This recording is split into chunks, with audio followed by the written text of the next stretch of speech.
contact center, clinic, auditorium, and student dormitories, providing a space to live, learn, and grow together. In this digital era, UNIRO continues to evolve through integrated information systems, including academic information systems, EKKN, e-library, official website, database systems, and tracer study, strengthening the connection between alumni and the professional world. In addition to classroom activities, the teaching and learning process at UNIRO Tuban also takes place in various laboratories owned by each study program. These laboratories serve as spaces for students to sharpen their skills, conduct experiments, and apply theoretical knowledge in practical ways. Equipped with computers, LCD projectors, whiteboards, and comfortable learning facilities, UNIRO's laboratories create an interactive and meaningful learning atmosphere. Through these facilities, UNIRO continues to foster a creative, modern, and quality-oriented learning environment for its students.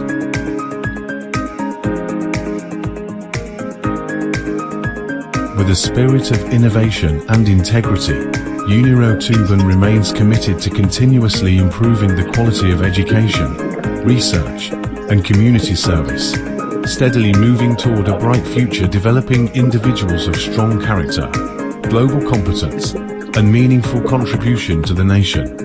UNIRO Tuban shine with integrity, radiating with integrity, inspiring the nation.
In a city where history breathes and education thrives, stands a beacon of knowledge and integrity.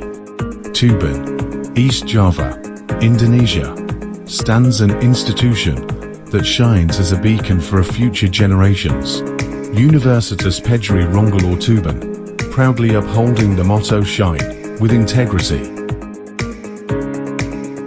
Established on January 4, 2007, under the decree of the Minister of National Education of the Republic of Indonesia, Uniro Tuban has steadily built its reputation as one of the leading private universities in the Bojonegoro residency region.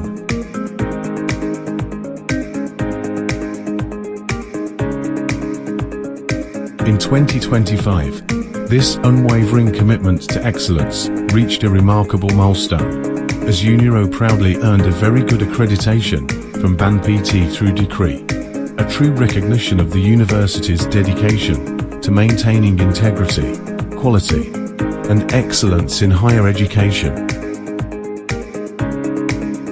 The university envisions itself as an institution that nurtures future national leaders, individuals who are knowledgeable, have integrity, and embody the true spirit of service.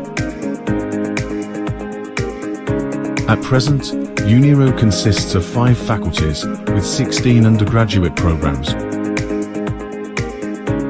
as well as 2 postgraduate programs, a teacher professional education program, and a recognition of prior learning program. To support excellent learning, Uniro provides a wide range of modern academic facilities, including an integrated library, laboratories for each study program, micro-teaching rooms, smart classrooms, the Yudhistira Learning Park, podcast studios, and technology-based learning spaces. Academic and administrative services are supported by various units such as Office of Academic and Student Affairs,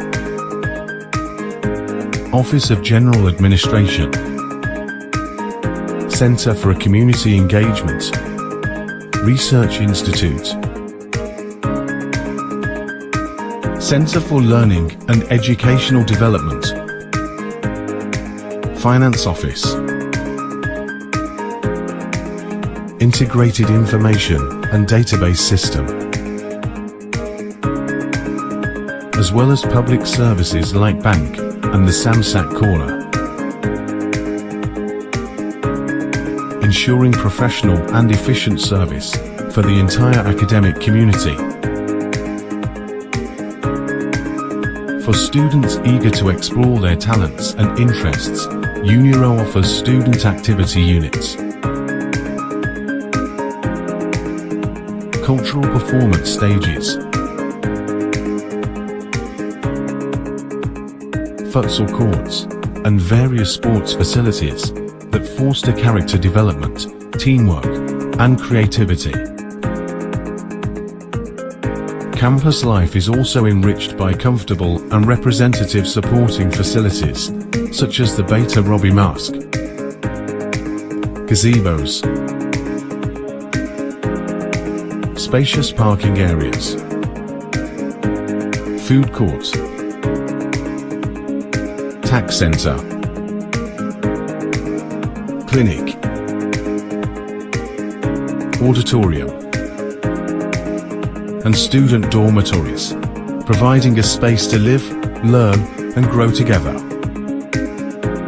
In this digital era, Uniro continues to evolve through integrated information systems, including academic information systems, EKKN,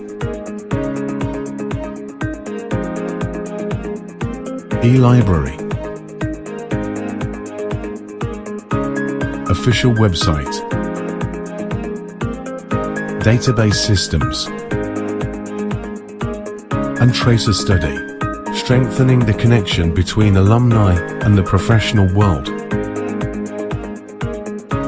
In addition to classroom activities, The teaching and learning process at UNIRO-TÜBingen also takes place in various laboratories owned by each study program. These laboratories serve as spaces for students to sharpen their skills, conduct experiments, and apply theoretical knowledge in practical ways.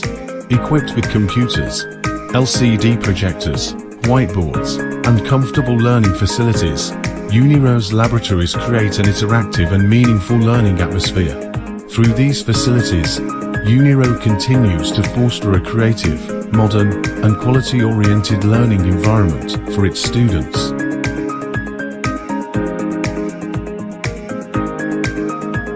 With a spirit of innovation and integrity, UNIRO-TÜBingen remains committed to continuously improving the quality of education, research, and community service, steadily moving toward a bright future, developing individuals of strong character, global competence, and meaningful contribution to the nation. UNIRO-TÜBingen shine with integrity, radiating with integrity, inspiring the nation.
Halo, cek, cek.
Halo, cek. Is it clear? Is it clear? Clear, Bu. Clear, jelas, luca.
Okay, I think we can start now.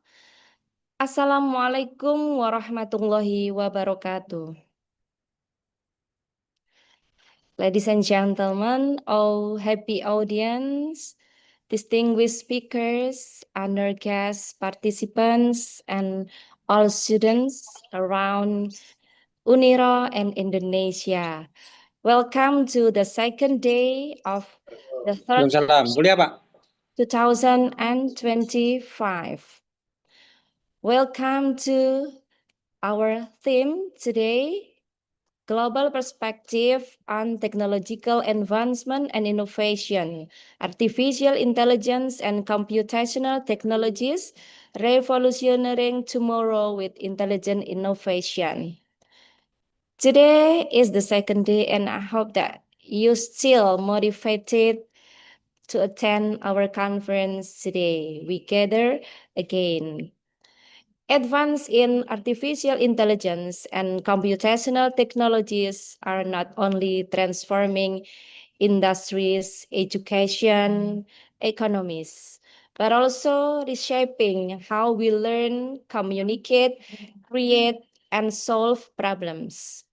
From data-driven decision making to intelligence automation, from personalized education to smart city, we stand at the era that we didn't even imagine a decade ago, the era of artificial intelligence. And this conference goal is to share global insight, examine opportunities and the risks, and especially explore how we can harness intelligent innovation responsibly, wisely. Over the conference session, we will listen from the experts and practitioners who represent diverse regions around the world and disciplines. And now let's welcome to our invited speakers today. The first is Dr. Samantha Curley from United Kingdom. And the second is Dr. Michael Baron from Analytic Institute of Australia. And the third is Dr. Eka Abriani MBD from EIN Europe Indonesia. Next will be Dr. Ali Said Al-Matari from Al-Sarkiyah University, Oman. Also, we have Dr. Ferdi Selik from Turkey. And the next is Dr. Gul Erkam Bayram, PhD from Turkey. And the last is Dr. Luis Miguel Cardoso from University of Lisbon, Portugal. Okay, happy audience.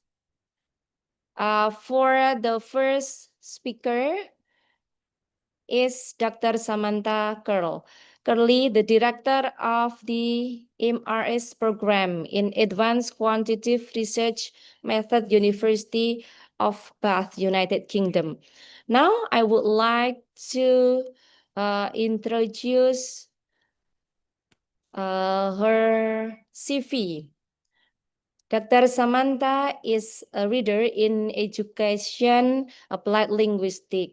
The director of MRS program in Advanced Quantitative Research Method, pathway lead for the ESRC's AQM Southwest Doctoral Training Partnership, University of Bath, and she's also associate member of the English Medium Instruction Oxford Research Group, University of Oxford.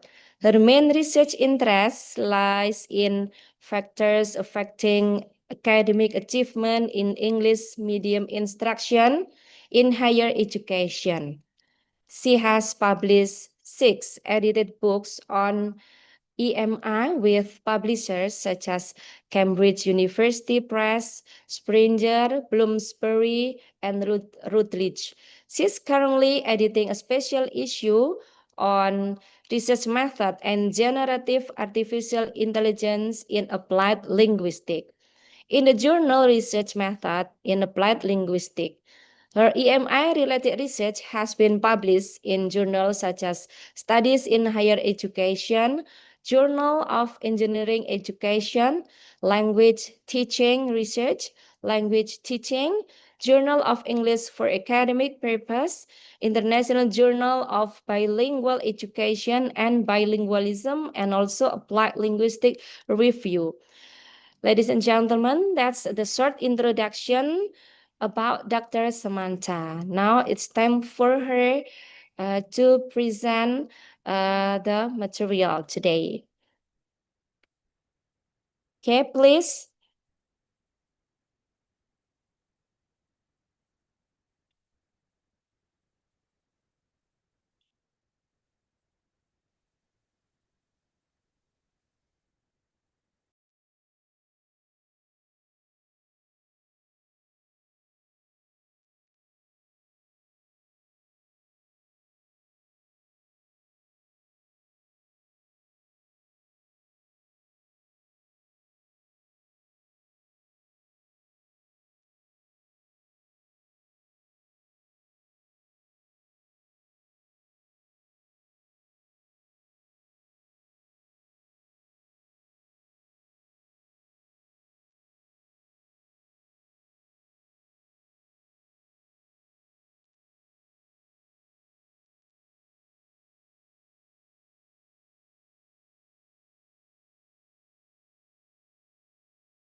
So today I'll be talking about the use of artificial intelligence in English medium instruction, higher education, and how it's transforming teaching, learning, and our research practices.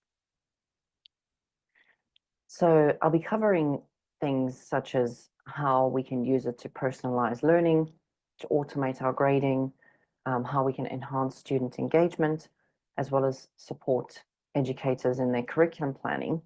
But then also I'll flag up some challenges such as academic integrity, data privacy and bias, as well as some future directions for research opportunities and policy development.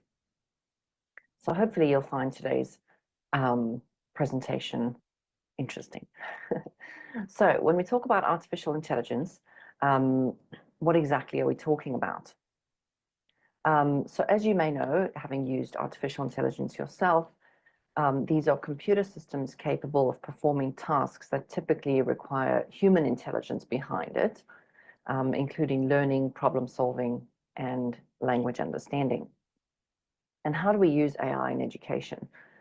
So Luke and et al. Have looked at this almost 10 years ago. So this is really an area of research which has been around for quite a while.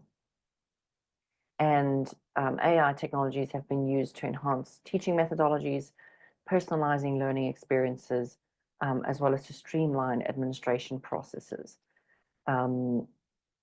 So we can think about that and how we can use that in our day-to-day education.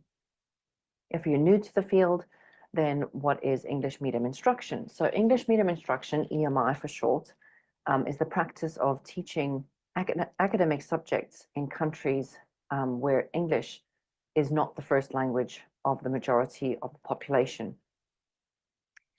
Often the aims of using EMI rather than the language of the home students is to improve the home students' English proficiency, increase access to global academic resources, as well as promote internationalization within higher education institutions. So then we might wonder, what about the intersection of AI and EMI?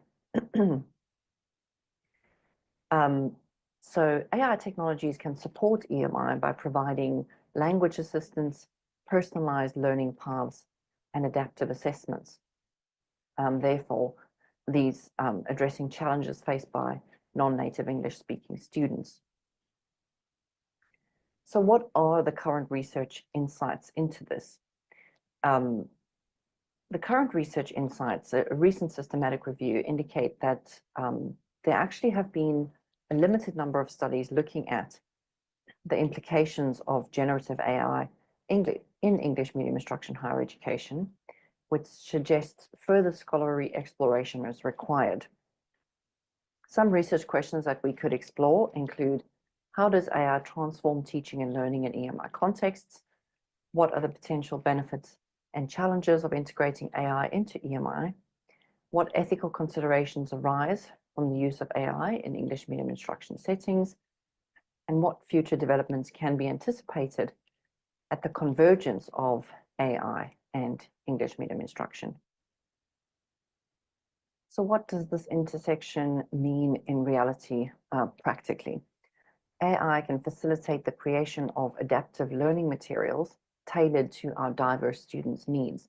So as we know, in English medium instruction contexts, students come from different cultures, have different first languages, and we can use AI to facilitate engagement between each other, intercultural communication, as well as comprehension of the content that you're teaching through English. So using AI live in the classroom can help students improve their comprehension of what you're teaching. It can also serve as a tool for language support. So AI-powered tools offer real-time language assistance, helping students who may not speak English as a first language to understand complex academic content. What are the potential benefits then of using artificial intelligence in English medium instruction contexts? Well, personalized learning. So at the moment, students, if they're not using AI in the classroom, they won't be able to ask specific questions that they're struggling with directly to the lecturer, as the lecturer needs to cover their curriculum within a limited teaching period. So AI can enable students to customize their learning experiences. Students can progress at their own pace and focus on areas that they're specifically struggling with. AI can also help enhance engagement. So if students need to have classroom discussions, for example, and they're struggling to communicate with each other, interactive AI applications can increase student motivation and participation in their EMI courses. Some challenges to consider might be the over-reliance of AI might be something that we need to deal with, where students are not really thinking for themselves and relying on AI to continually provide them with the output and the responses. Also, if we're always relying on AI, there might be reduced interactions between humans and also critical thinking skills. So not really thinking for yourself and relying on artificial intelligence to give us the replies and answers that we need. So ensuring that we don't over-rely on artificial intelligence is also really important. Artificial intelligence systems must be designed to respect and accommodate diverse cultural backgrounds to avoid bias. So as we know,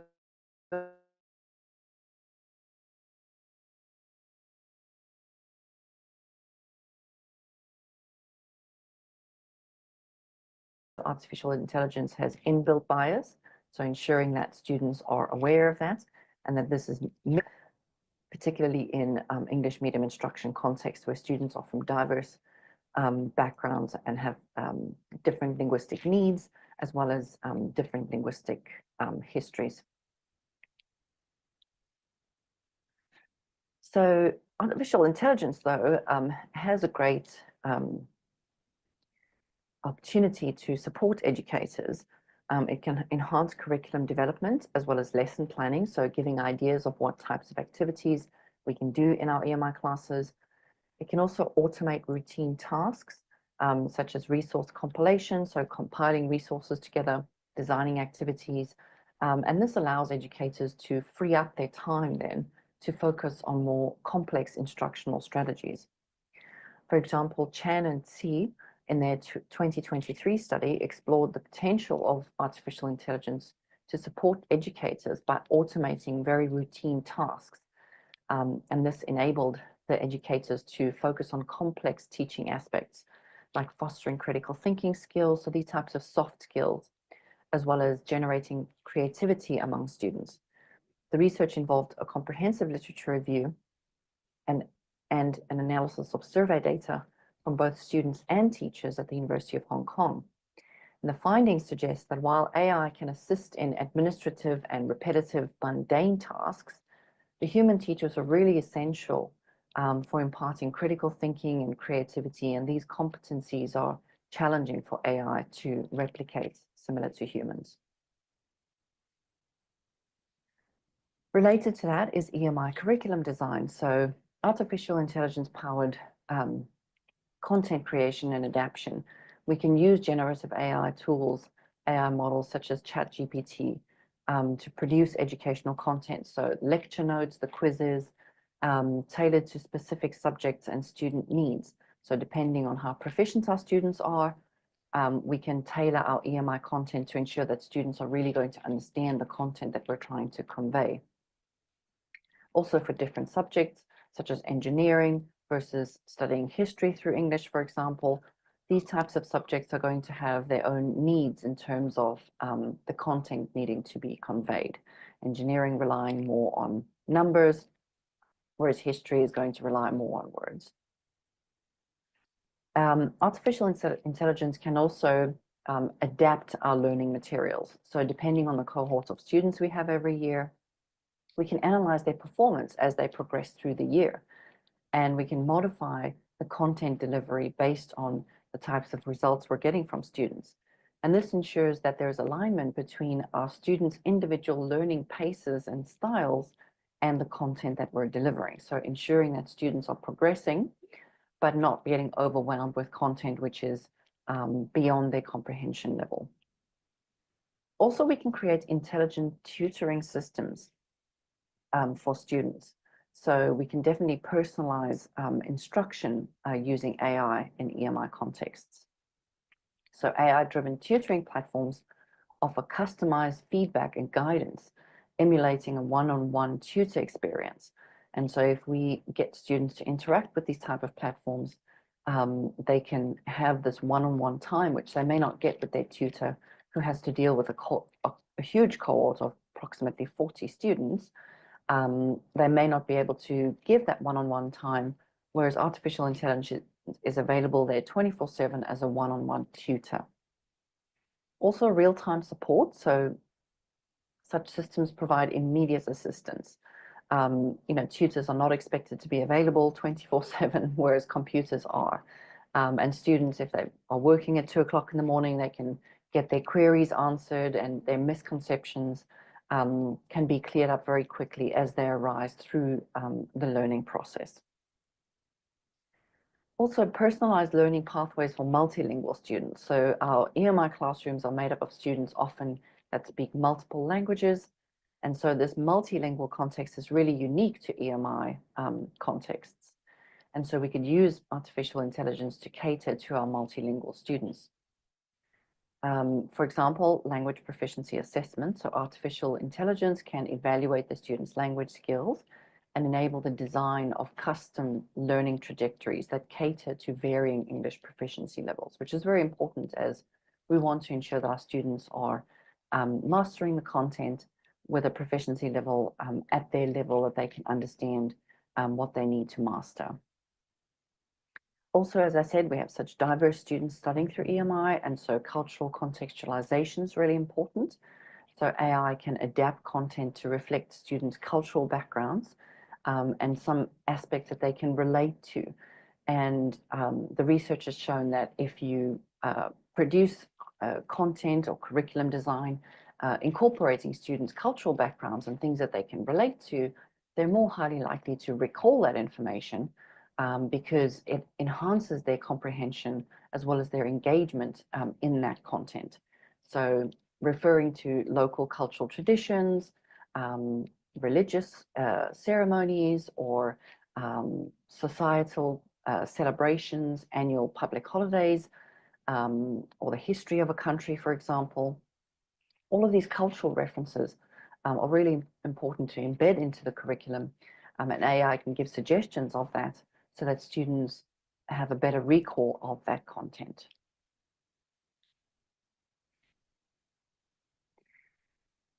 Now, that's not to say that there aren't any challenges to consider when we're doing this.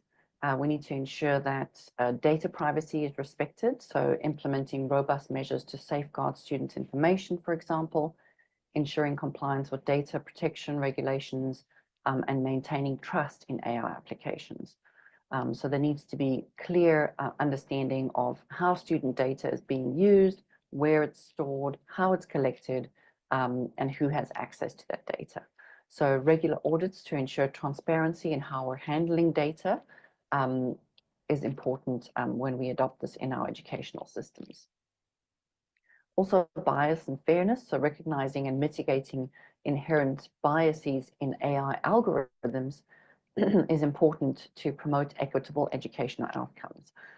So biases can arise from training data reflecting societal prejudices, leading to unfair treatment of specific student groups. So ensuring that the way we're using AI is we're not training the model to reflect our own biases. So being aware of our hidden biases. So we need to implement fairness and be aware that machine learning techniques to ensure that we minimize this bias. So how do we do this? We conduct regular evaluations to ensure AI-driven decisions remain fair and inclusive. Also, faculty training. So if we're going to be integrating AI into our teaching and learning, we need to provide comprehensive professional development for educators to effectively implement and utilize AI tools in teaching. So offer training on the ethical use of AI and its capabilities and limitations, support educators in the integrating AI-driven insights into curriculum design, and ensure ongoing professional development and resources to keep faculty proficient in AI applications. As we know, artificial intelligence is continually growing, and we need to keep our teachers up to date with how the technology is developing and how we can further utilize it.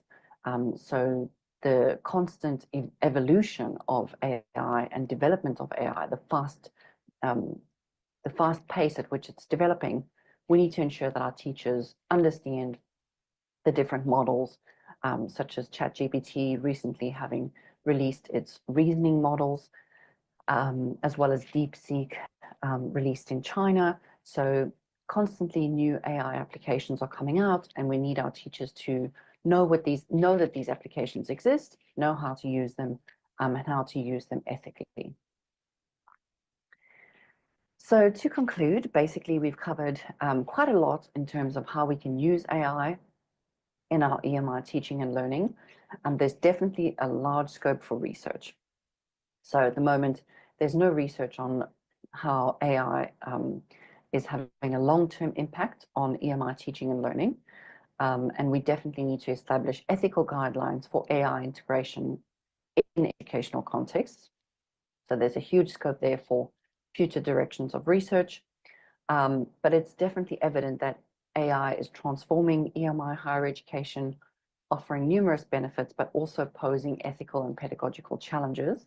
And so this presentation has explored how we can use AI thoughtfully and effectively and integrate AI into our EMI environments. I hope you found that useful. I've got some references there for you. And please do keep in touch. Thank you so much for listening. I've got my contact email there. Apologies I couldn't be there in person with you today, but I do hope that you'll keep in touch and let me know how you've been using AI in your teaching and learning. And I hope that you'll also be able to tell me, give me some tips on what you've been doing, and I hope you'll be able to share some of your experiences with me. So thank you so much for listening today, and do get in touch with me, and I hope to continue the conversation offline. Have a great conference, and thank you so much. Bye-bye.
Okay, happy audience, yeah.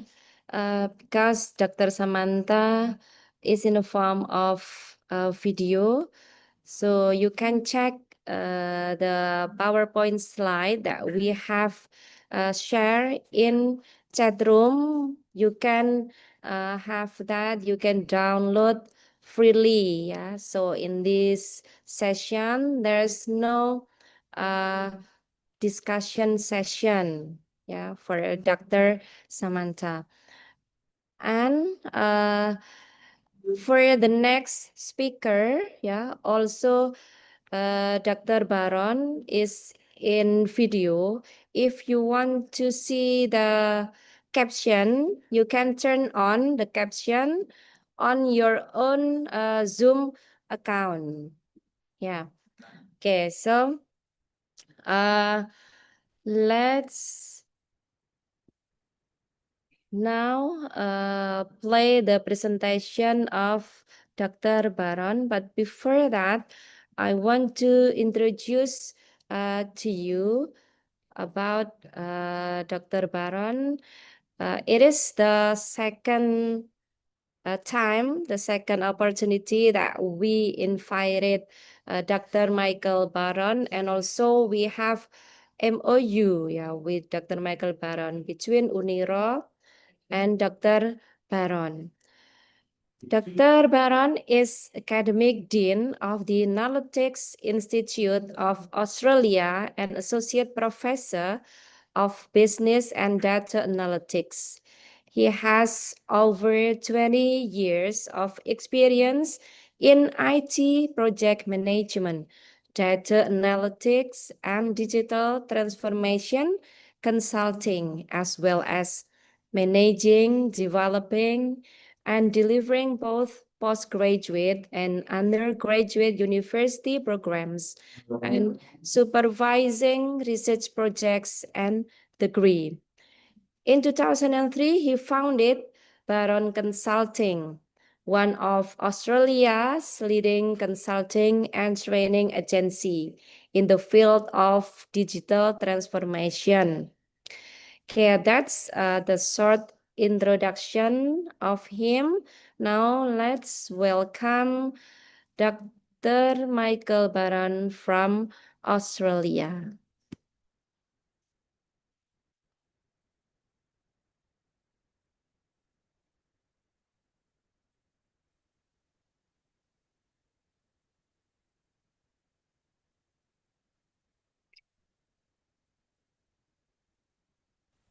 If you want to understand, yeah, the sound clearly, please turn on Hello, everyone. First of all, I would like to take this opportunity for having me over. It's true pleasure and true honor to be invited over for this virtual presentation. Apologies for fairly poor lighting in the room where I'm based in Melbourne, Australia. It's fairly late, so there's no natural light available, and lighting is far from perfect.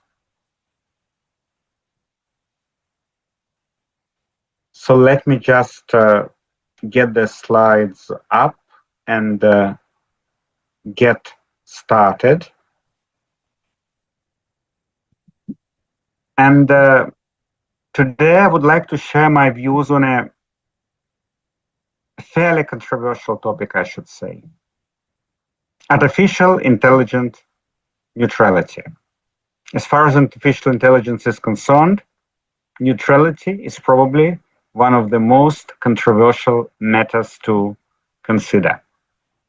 So I would like to consider both pros and cons, and do bear in mind, just like many other research topics, related to emerging technologies. It's also fairly subjective. So while I'm going to try to remain as objective as possible, of course, I'm no different from others. There could be some degree of subjectivity in my judgments and perceptions. So what exactly is AI, artificial intelligence neutrality? Well, it refers to ensuring that it's machine activity in pure shape and form, and the systems are not designed to favor or discriminate any group, individual, or value over another.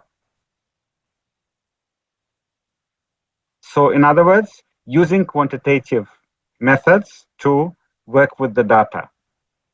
Consider data at the face value and eliminate data torturing potential and bias as much as possible. So generally, when it comes to research, when it comes to analysis, when it comes to decision making, neutrality is supposed to be extremely critical. But then again, with the technology, with the AI, with the less scope for technical errors, if you like, it should be, in principle, easier to accomplish. And it is usually being accomplished if only creators of the AI technologies, those who are using AI technology for study, really want to. And now we start getting to pros and cons. So first of all, to the pros. ACA rationale for AI neutrality. One, AI eliminates scope for subjective data analysis and interpretations. Because when you simply work through the data and try to establish an optimal way of doing things, it is what it is. We're not getting the desired result. We're getting the objective result. We're not getting the desired interpretation of the data. We're getting objective and balanced interpretation of the data, again, based on the features that are critical to us. All the outputs are verifiable. Shall we not be happy with the results that we're getting? We can always trace the AI triggered process back to square one, review the entire process, and confirm that everything that we accomplished is correct. Cannot do so with human mind works, where we often struggle to explain how we arrive at a certain decision, at certain action to be undertaken. And of course, needless to say, successful development of AI systems leads to development of the next generation of the AI-driven systems, which is going to be even more advanced, which is going to be even more efficient. So definitely, there is a lot of merit in developing a system, deploying those systems, and of course, by keeping them neutral, you are achieving optimal output. At least this is how many people feel. But then there are some so-called paradoxes that are considered to be concerning, again, if not by all, then by some. One, AI neutrality and how it works with the data threatens political correctness. Every country, every society has some problems that they would rather not highlight. They would rather not talk about. They would rather explain in non-scientific way, in a rational way, in less structured way.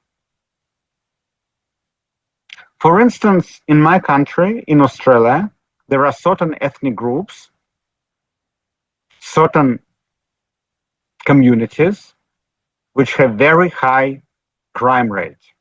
much higher than national average or state average. And this is more or less common knowledge. When AI looks at the crime range within respective communities, AI duly highlights which communities have high crime rates, which communities have social problems, which communities have trouble assimilating within the national boundaries. It's uncomfortable for many to discuss those matters. Also, it's often being argued that you cannot just look at the effect, maybe there's some issue with the cause, and this is more complex to analyze. Therefore, sharing and promoting neutral results may cause discomfort for many people, distress for many people. So maybe it shouldn't be done. Likewise, diminishing value of emotional appeal of data and information.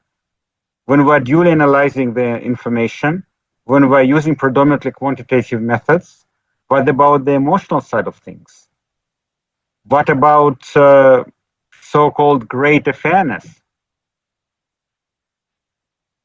We can argue that, of course, it's not very logical that some people have to support from economic perspective, other people financially.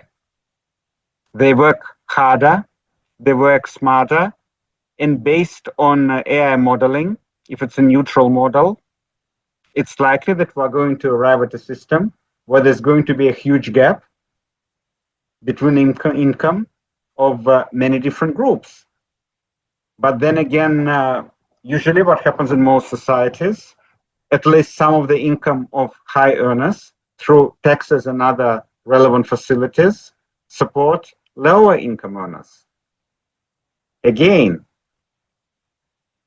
you need to make some deviations from neutral AI if this is how you want resources to be distributed by AI-driven systems. Otherwise, the gap may only grow bigger. So 100% neutral AI may not be necessarily a good idea. But then again, if we completely abandon the idea of neutrality, the concept of neutrality as much as possible, are we really well and truly using the technology the way we should? Are we being honest with ourselves?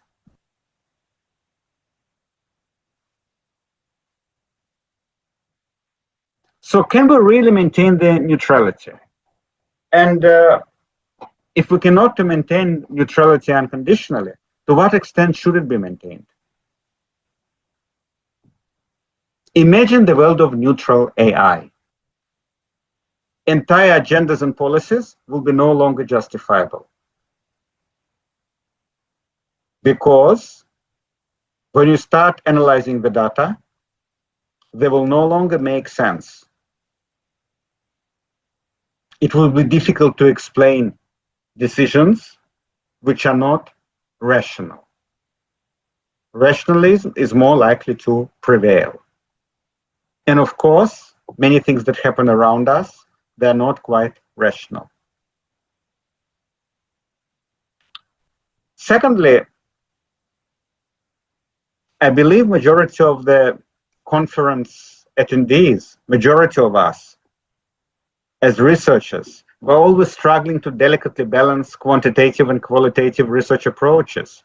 So with AI, likewise, neutral AI is more likely to be quantitative, of course, because the idea is to provide accurate dimensions for all the features, and from there onwards, AI will carry on. And of course, it will keep growing through, if you like, unsupervised machine learning. Then the question is, can we really build systems, societies, industries based on quantitative data interpretations? Is it a way to go forward? From purely economic rationalism perspective, maybe yes. From other perspectives, probably no.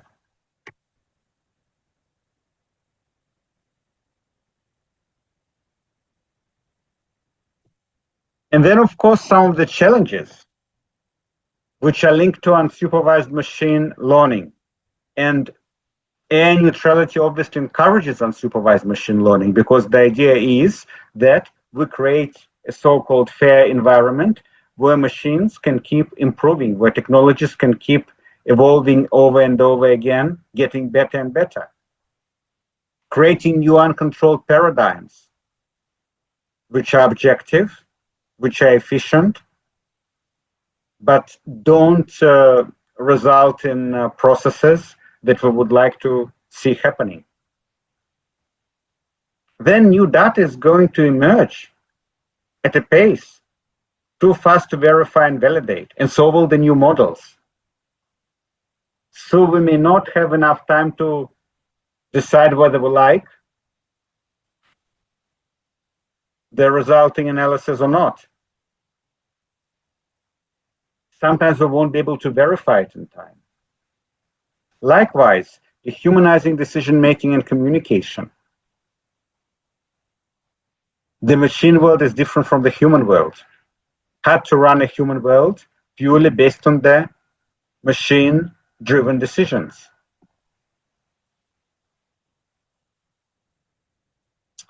Then again, moving away from effectiveness and accuracy of the AI findings. Often, whether we accept or not AI findings and works is a purely emotional decision.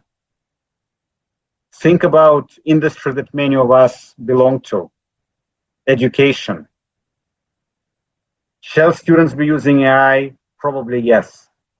Can they overuse the AI? No. Where do they draw the line? Big question. Should educators and academics use AI? Certainly yes. Are we supposed to use AI for marking? If we are using AI for marking, then only to a certain extent. So there's ongoing discussions and debates. There's no agreement. How much can we rely on AI? And it's not just about accuracy, it's complete, complicated range of factors. And then often it's not about what AI does, but perceptions around use of AI, the ethics of using AI. And the painful truth that many don't want to face when it comes to AI neutrality.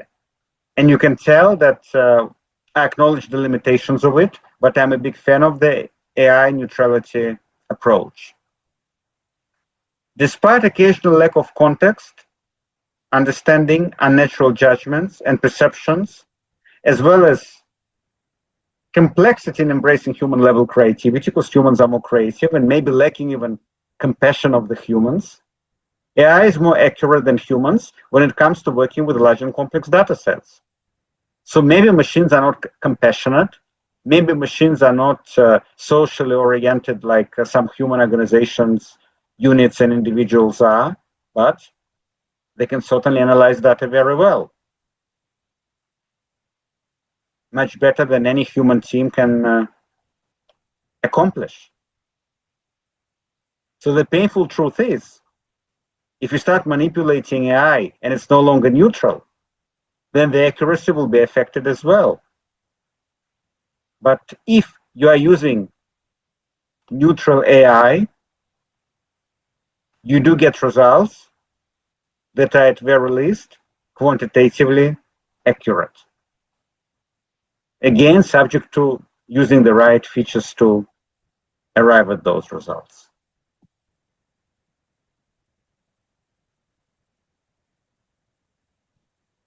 So, couple of facts that AI opponents, AI neutrality opponents need to consider and probably accept. One, AI kills excuses for overspending, failures to meet deadlines, and procrastination-driven slacks. It duly designs and demonstrates optimal processes. It's not being emotional, it's being rational. Secondly, AI logic is verifiable, and again, it can be validated. So if we're using AI for decision-making, for data analytics, for presentations, we can always explain how things have been done. We can demonstrate it step by step. And a couple of closing remarks for everyone to consider. One, are we well and truly doubting AI, or are we simply scared of it? And secondly, are the AI failures well and truly AI failures? Or are they always linked to human failures rather than technology mishaps?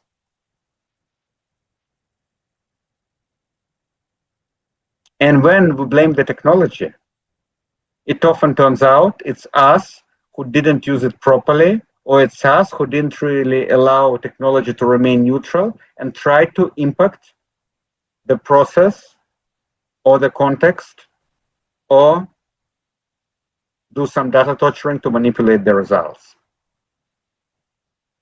So yes, I strongly believe that AI neutrality is essential for effective development of AI systems and enabling emerging technologies, including AI, to improve our performances across a wide range of industries and contexts. Thank you very much for having me over. Once again, I would like to express my gratitude for the invite. And if you have any further questions or feedback, or would love to get me engaged into your research, commercial or other projects and activities, you are most welcome to get in touch. Wishing everybody a productive conference. Looking forward to meeting everyone again soon.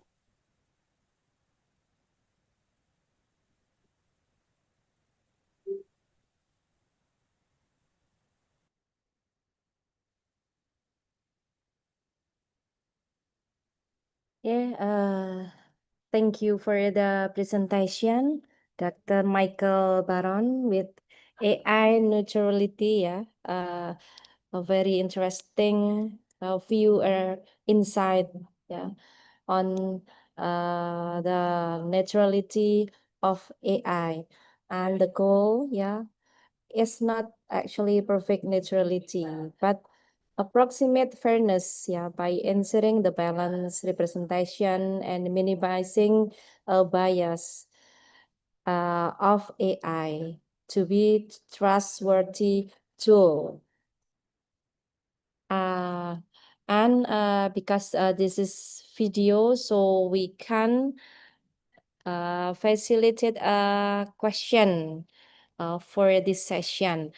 But for the next session with Dr. Eka Apriani MBD, she is in room now. Hello, good morning, Dr. Eka. Good morning, ma'am. How are you today? Fine, Alhamdulillah. Okay. Alhamdulillah. Are you ready for the presentation? But before that, yeah, I want to introduce her. And I think this is the second or the third time, yeah, ma'am, yeah, that you contribute to ICONEST, starting from ICONEST 2021, ICONEST 2024, and now. Yeah, so I'm feel so grateful to have you in this session.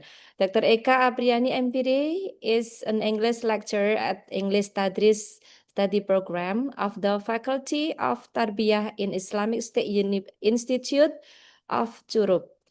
She is an editor-in-chief in Journal of English Franca and International Journal of Education, Research and Development. If you want to submit article, you can contact her. Yeah, she has so many journal. She is also the secretary of Corolla Education Center Foundation Indonesia. She received her master degree, Master of Language Education from Sriwijaya University in 2013 and Doctor of Education in Bengkulu University 2022. She has published some research in international journal and national journal. She has so many scopus, yeah. So have a high index of scopus. And also she has was ID. She is member of profession organization like ADRI, Teflin, BDBI, and Elite. She is treasurer of ADRI in Bengkulu province. Her interest is in writing skill and ICT in learning English. She also writes some books like The Beauty of Rijang Lebong, Semantic Crossword Metode Pengajaran BIPA, and so many books, and that show that she is very productive on writing. Okay, now let's please Dr. Eka to present the topic. Okay, thank you so much, Ma'am Risa. Okay, can I share my PowerPoint now? Yes, please.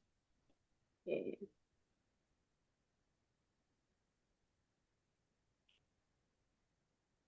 Okay, can you see my PowerPoint now? Yes, very clear. Okay, thank you. Okay, Assalamualaikum warahmatullahi wabarakatuh. First of all, let me thank you all for being here today in our online international conference, the third ICONEST, yeah, by University of PGRI Ronggolawe, Tuban. Okay, thank you so much for the committee because have me in this conference, and I'm so glad and happy to join this conference.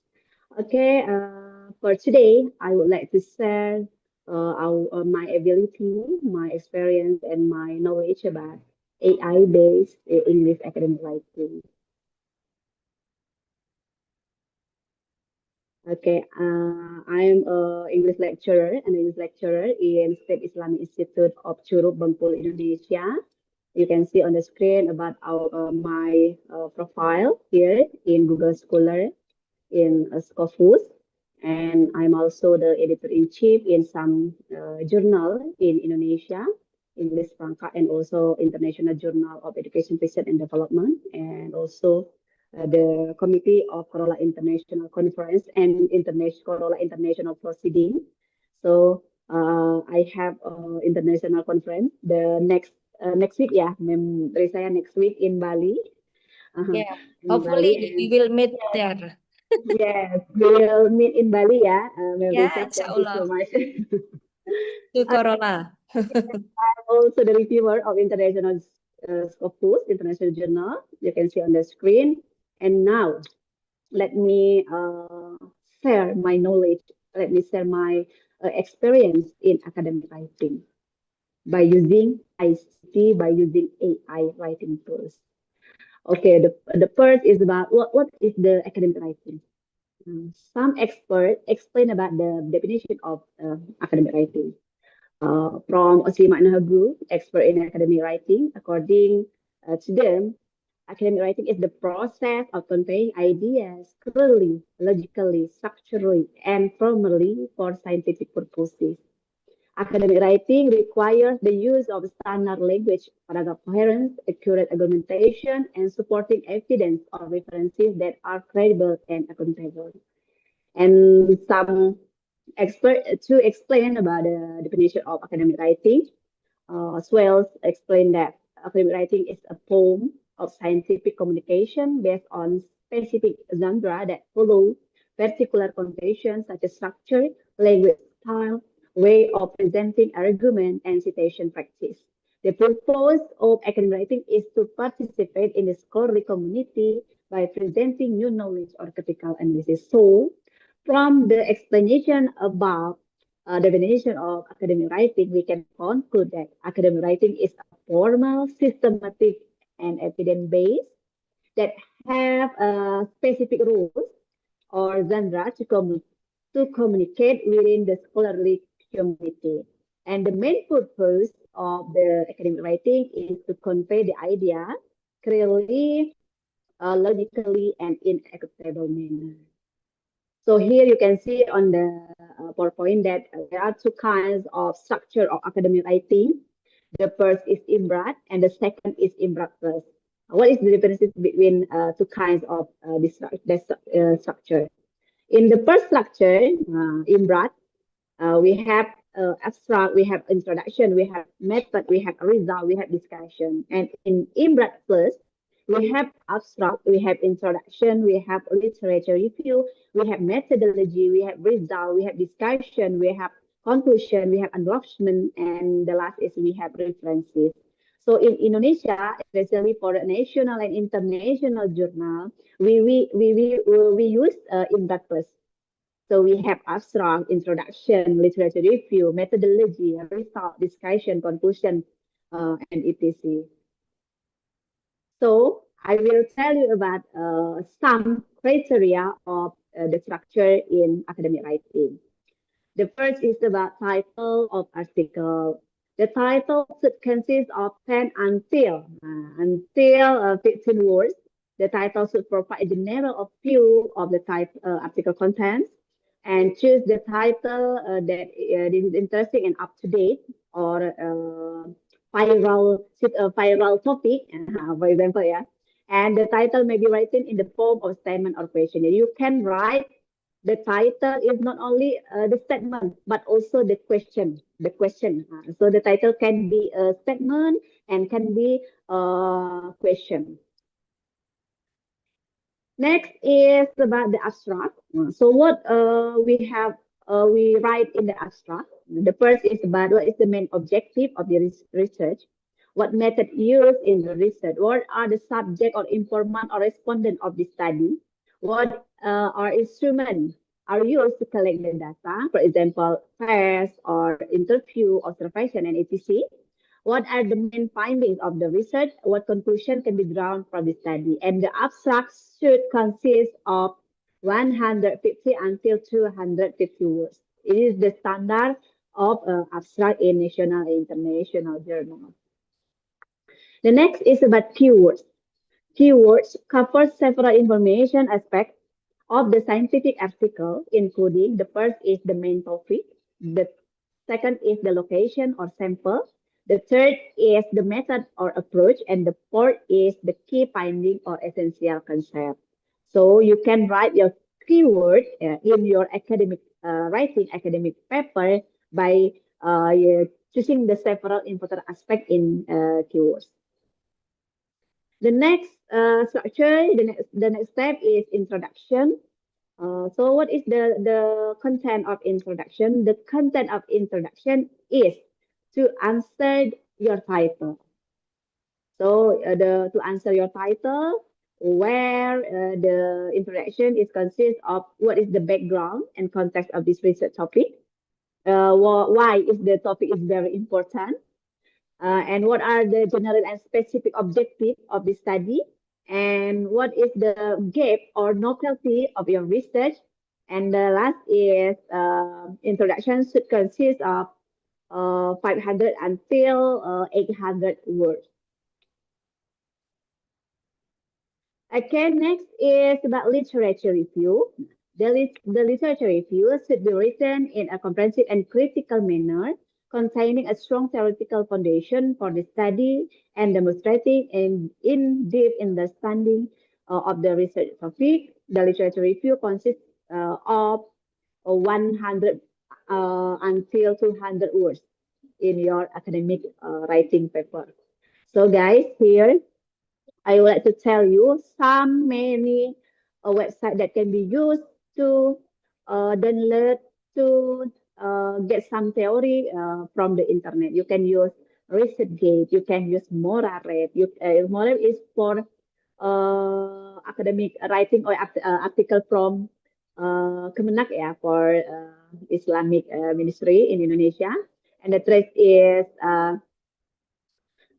Sinta, and the next is Google Scholar, and then the OIG, and the last is Scopus. You can access all of the link to find out the literature review by using this website. So what is the important in literature review? The first is what is the theory that relevant to our title, and what is the gap of the last theory in this research? What is the conclusion? And how do you relate the theory into objective methodology and hypothesis of your research? It is the key point. What do you write in your literature review? Here, a research methodology. Research methodology, there are three kinds of research methodology here. I can explain about the quantitative, qualitative, and mixed method because this is the most or the kinds or the type of research design that can be accepted in the international and national journal, especially in international journal. So you can use the quantitative research. This is a research that have numerical data through survey or test, and qualitative data. Qualitative research is social phenomena through interview and observation, and mixed method is integration between qualitative and quantitative. And the research participant, individuals or entities who constitute the study focus with clearly defined inclusion criteria, demographic characteristic, and population description. So when you write your research methodology, the first aspect that you write is research design, and the second is a research participant. The next is you can write about data collection and research procedure. So data collection technique, for example, for quantitative and qualitative, you can use for quantitative is questionnaire or survey. A test, you can use writing test and etc. And qualitative method, you can use in-depth interview, open interview, or closed interview, and etc. And the next step is about research procedure.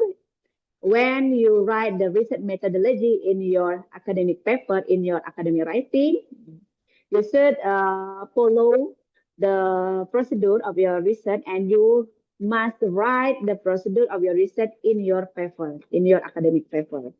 The research procedure consists of timeline of data collection, location and content, detail collection method, and experimental phase. The next is writing research instrument and analysis.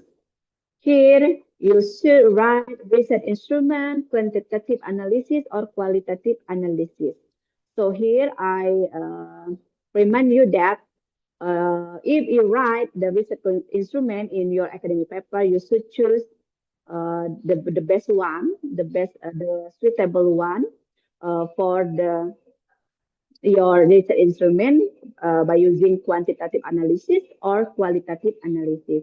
If you use qualitative analysis, you can use statistical techniques such as regression, ANOVA, t-test, and easy correlation, regression, and etc. In qualitative analysis, you can use the qualitative data analysis such as coding, thematic analysis, phenomenological method, and etc.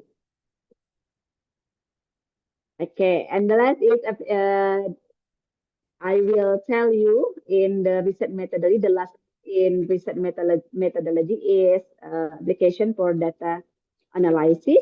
We can use SPSS, we can use summary Israel, we can use NPPO. What is the differences between three kinds of this application? The first is SPSS and summary Israel. Two kinds of this application can be used as the tool to analyze the data, our data in quantitative data. But NPPO is a tool, is a software to help us to analyze qualitative data. So this is the differences between SPSS, semestral, and NPPO. SPSS and semestral is quantitative, and PIPO is qualitative. Okay. Here. Next is about, okay, after we write about research methodology, we go to the next to write presenting result and discussion. What is the aspect in result and discussion in the research finding or research result? The key is about in finding is about a summary or of primary outcomes, data through table and figure, statistical significance, unexpected finding, and the last is bright clarifying interpretation. So there is no theory, there is not no theory in your finding. Your finding is only focused about the result of your finding consists of uh, table or graphic or etc. And for discussion, uh, you write about interpretation of results, comparison with previous studies, support with relevant literature, new insights, and the last is broader academic implication. So here the differences between research finding and discussion. If in research finding there is no theory, but in discussion we should have a theory to support our discussion. Okay, next is about a conclusion. The last aspect in our academic writing, academic writing. The first is about summary of key findings.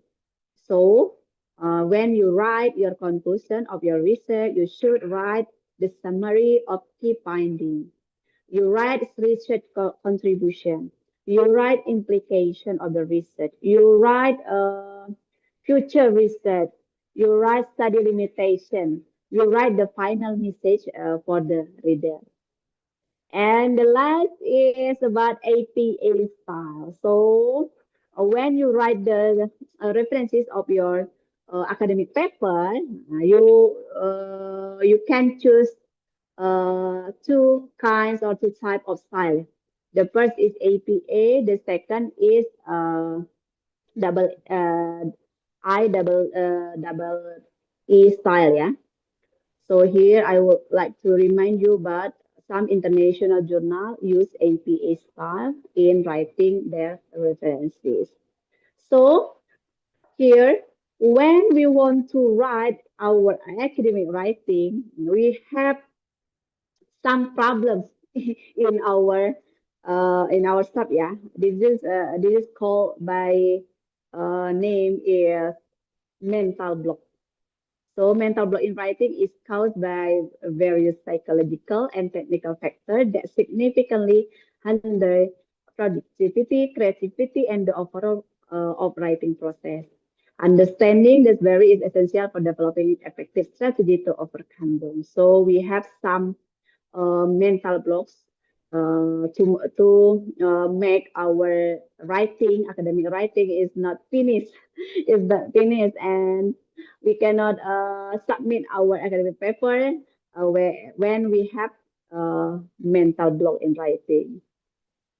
So some experts tell us about academic writing mental block. Yeah, the first is Graham Wallace said that there are some mental block. The first is about preparation, verification, incubation, and illumination. So here, mental block can make us can make us not creative, yeah, not creative in academic writing. And some experts also tell or explain to us about the mental block when we want to write academic writing. For example, here, Mike Rose said that the key cause of mental block here is excessive anxiety, perfectionist, overly rigid writing rules, and etc. And Flower and Hayes said that the mental block, for example, here is high cognitive load, working memory overload, and ineffective self-regulation. So many experts tell us about about the mental block, yeah, in academic writing. So here I would like to say to you that don't make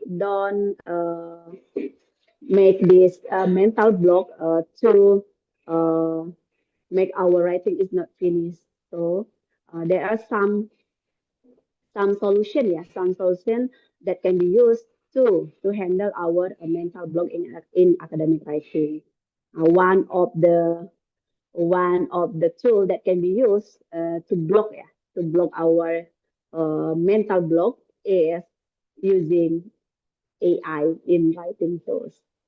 So here I would like to say that AI is very important in academic writing. Some experts say that AI is very good in help the student to finish their academic paper. So here I will tell you about the definition of AI in academic writing based on the some expert here. So from the Ethan and Mike said that artificial intelligence is academic writing is technology functioning as a cognitive assistant tool to supporting the writing process, including generating ideas, structure text, providing feedback, and improving language. So there are many types of AI that can be used in academic writing, especially the first is generative AI, the second is language enhancement AI, and the third is feedback tools. So you can use ChatGPT, you can use Gemini, you can use Cloud, you can use Grammarly, Quillbot, language tool, writing mentor, and etc.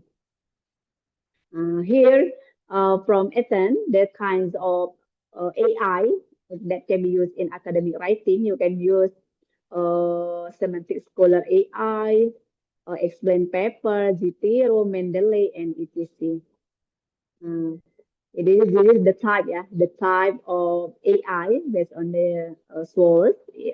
The example is Research Rabbit, Rightful Revise, Grammarly Premium Academy, Rightful Improve, Wordton, and etc. So many kinds of AI that can be used in writing academic paper. Here, the explanation based on the Ministry of Education, Culture, Research and Technology. There are some AI that can be used in our academic writing. The first is Gemini. The second is ChatGPT. The third is GitHub Copilot.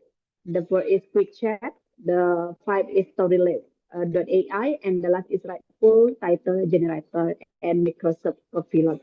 So this application that can be used in academic writing in Indonesia, because our Ministry of Education, Culture, Research and Technology make the some regulation about the use this AI for academic writing.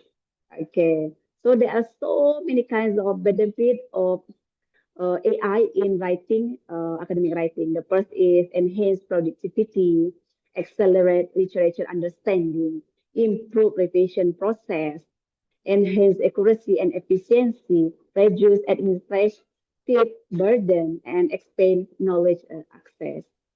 And some benefit of AI also is creative and critical support, provide alternative argument, example as structural option, enhance learning, deliver fast, consistent automatic feedback for skill and development. And the last is uh, collaborative partnership, yaitu serve as a partner in brainstorming and research idea formulation.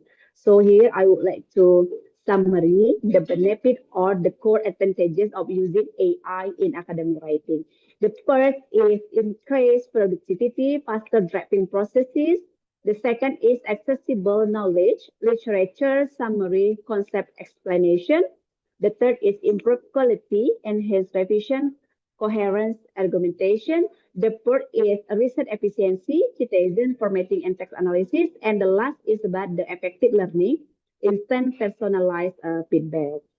But here, I would like to tell you about not only about the advantages, but also the disadvantages of using AI in academic writing. For example, for example, the limitation. The first is plagiarism and ethical violation.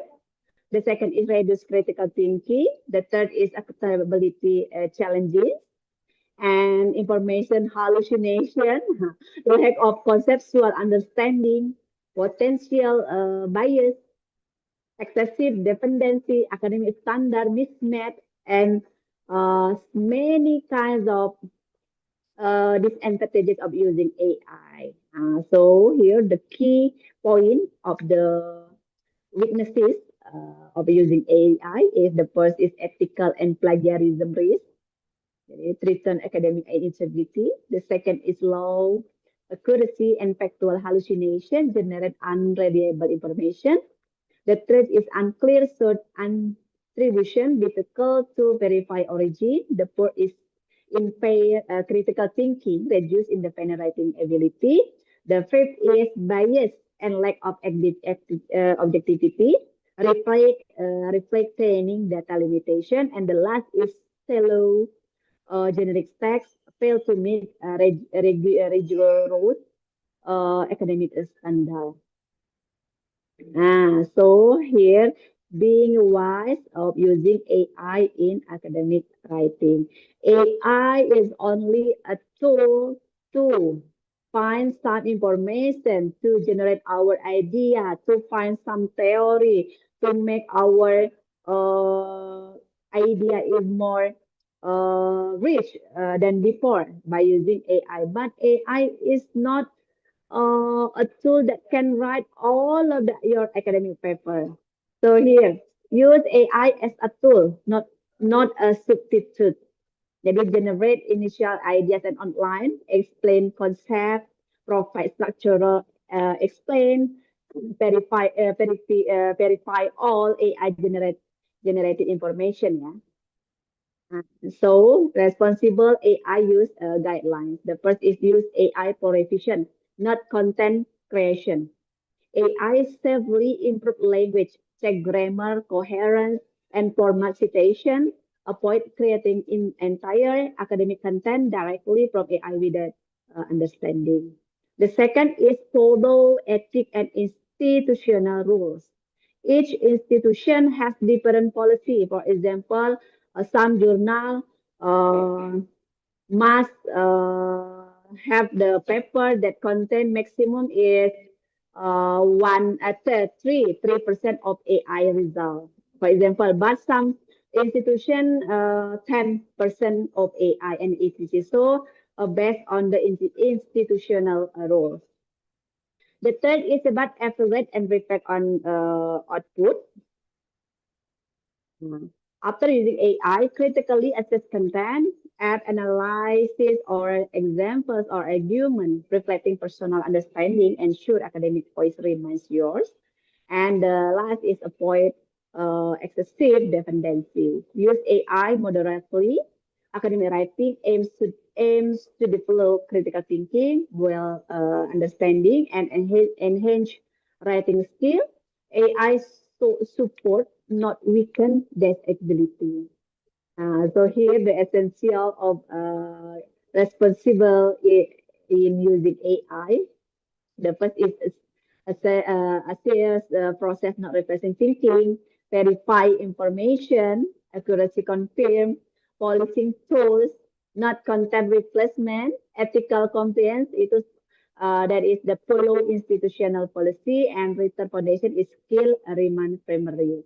So here, writing is not only an intellectual activity, but also an aid of conveying meaning with sincerity, and AI cannot replace that. So AI is only collect the information, collect the data based on the machine, but AI cannot improve, cannot add the soul, the soul or the heart of our academic writing. This is the key point of using AI in academic writing. So we are the writer is not use AI to finish our writing, our academic writing, but also we use some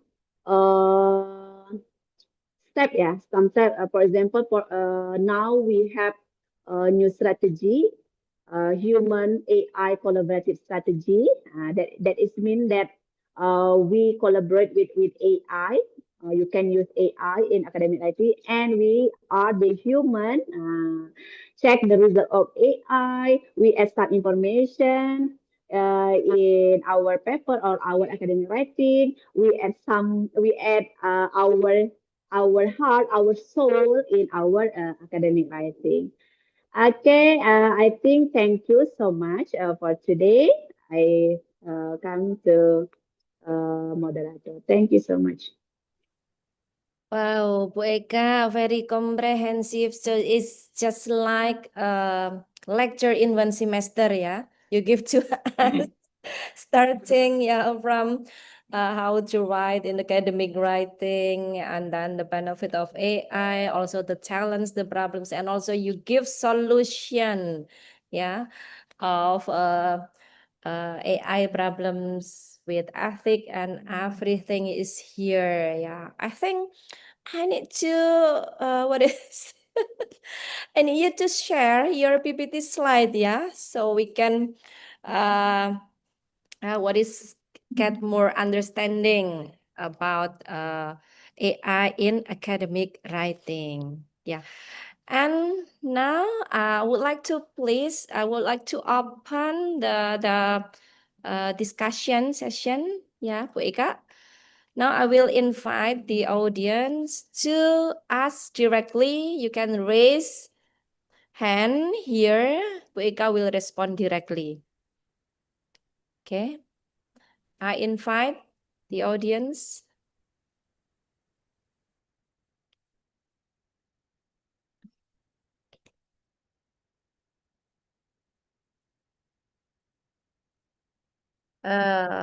Please, if you want to share ideas or ask question, you can directly here. Because after this, Bu Ika has another activity to do. Yeah, so maybe she will leave this room. Yeah, this question.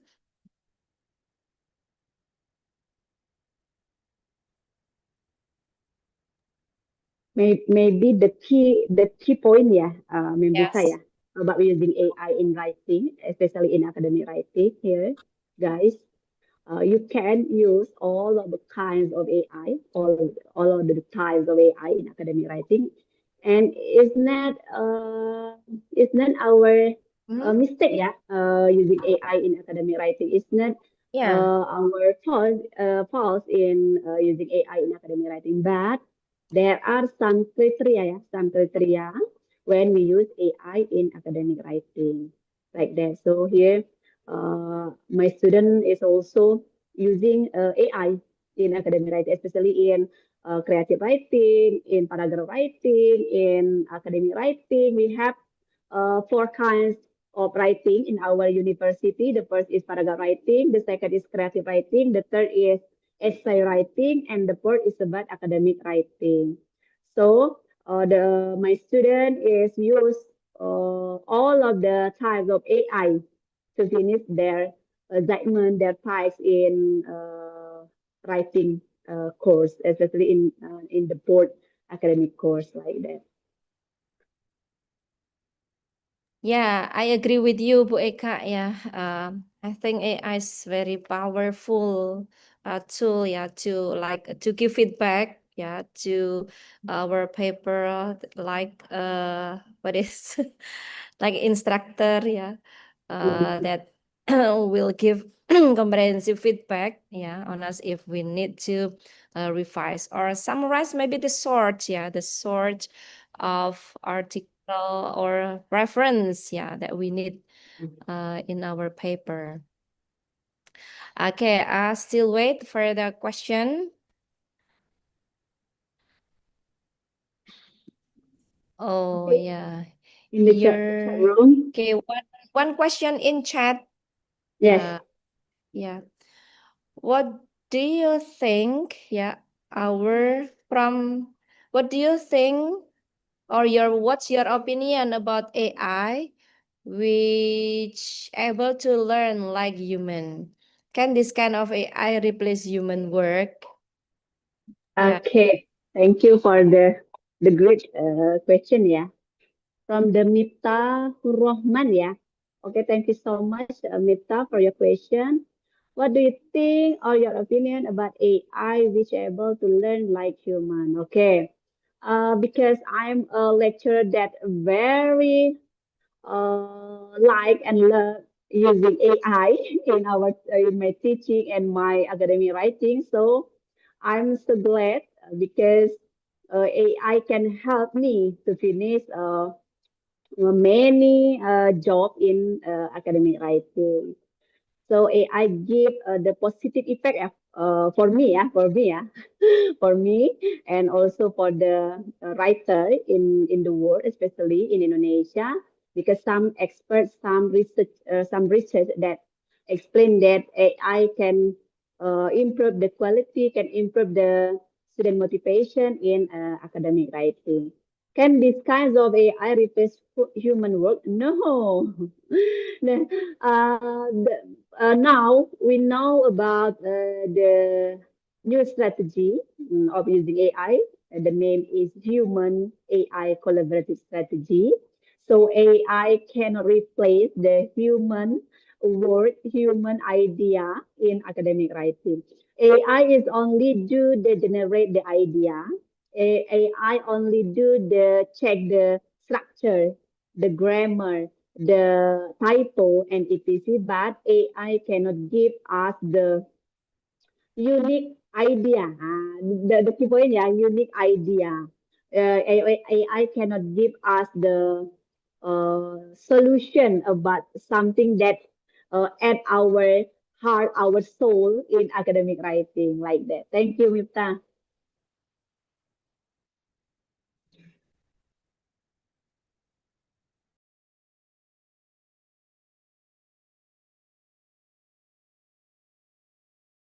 Okay, Memrita, your microphone is still mute.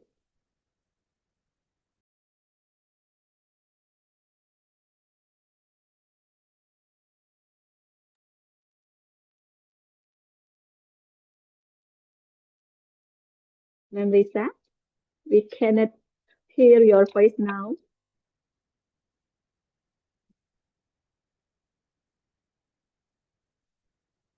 Okay, thank you so much, ya Mipta ya. Mipta, thank you so much. Okay, Fitri, because Memrisa. Okay, Yeah, okay, so thank you. yeah. There's one participant who want to ask question directly. Okay, please, Mbak Fitri. All right, thank you for the clear explanation. So I would like to ask, as beginner students who are still learning about research, so how can we identify whether the methodology we choose truly matches our research purpose and research questions? Especially now, the AI tools are often used in the research process. And how can beginners use AI responsibly to support their methodology without becoming too dependent on it? Thank you.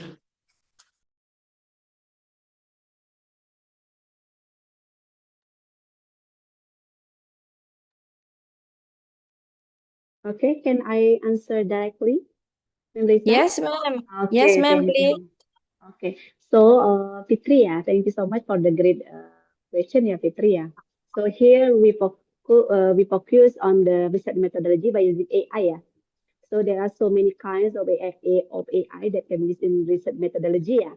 For example, to analyze the quantitative data, to analyze the qualitative data, we can use we can use AI tools. So here, Fitri, when we use AI in writing, yeah, because the key point here is in writing our research methodology.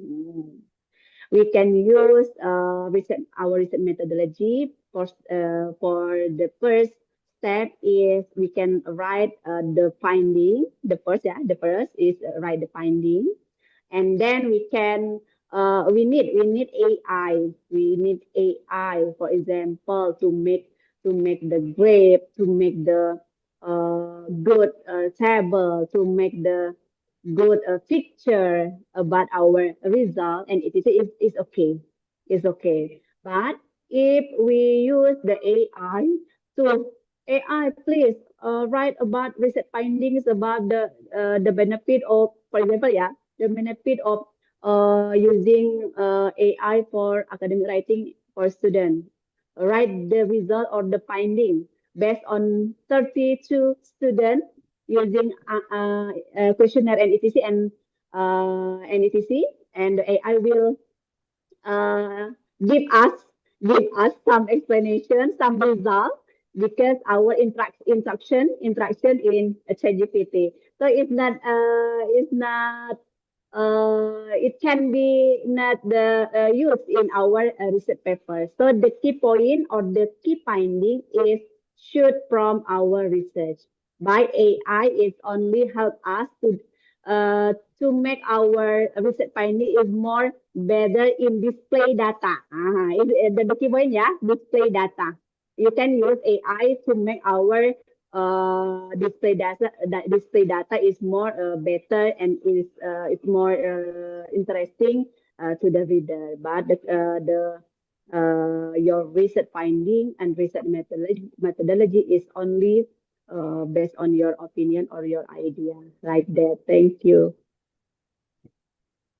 Okay, thank you, Bu Eka. Yeah, I think we will finish the session with Bu Eka. Yeah, and thank you very much. And maybe I want to give a short conclusion that AI in academic writing, of course, offers significant benefits. Yeah, enhancing efficiency, generate ideas, and especially it can assist researchers and students on their work. Yeah, because it also saving time and overcome writer's block, mental block. Yeah, that's the best side of AI. But overall, we have to use AI thoughtfully that can elevate the quality and accessibility of our work. But still, we have to maintain ethical practice and promote our creativity remains important to preserve the value and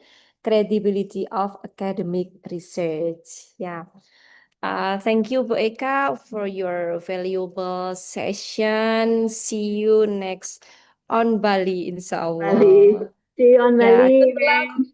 Good luck with your conference. You can promote here your conference, Bu Yes. Eka. Yeah, to our audience here. Okay, thank you for Okay. the all of the audience here. I would like to invite you in my international conference, Corolla Mhm. International Conference in Bali, 24 yeah, 24 November, 24th November in Bali, and I will share Yes. the link registration form, yeah, to Mem Rita. Yes. Uh, Yes, so the ma'am. audience can join this conference. Thank you, guys. Thank you. Thank you, ma'am. Assalamualaikum. Okay, now let's welcome our next speaker. That is Dr. Ali Said Almatari. I think he is in Zoom now.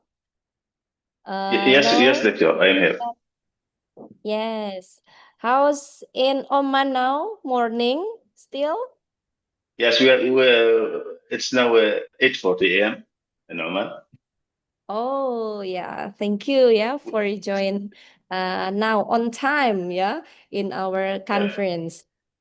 Before the presentation, I want to introduce the short biography of Dr. Ali Said Al-Matari.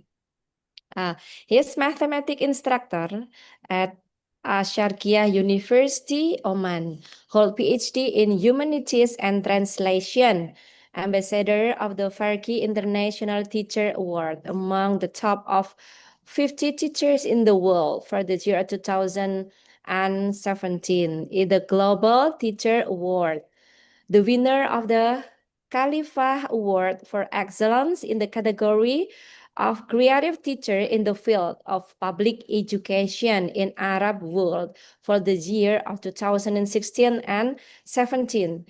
As a second place in the Faisal bin Qasim Al Thani Award for Educational Research for the category of the teachers in the Gulf countries 2016. He is a researcher in sociology, educational administration, curricula, teaching method, and integrating technology with education. Also, he is Intel tutorial instructor, member of Oman Association for Educational Technologies, Also member of the Gulf Society for Comparative Education. He has participated in presenting papers in many local, regional, international conferences.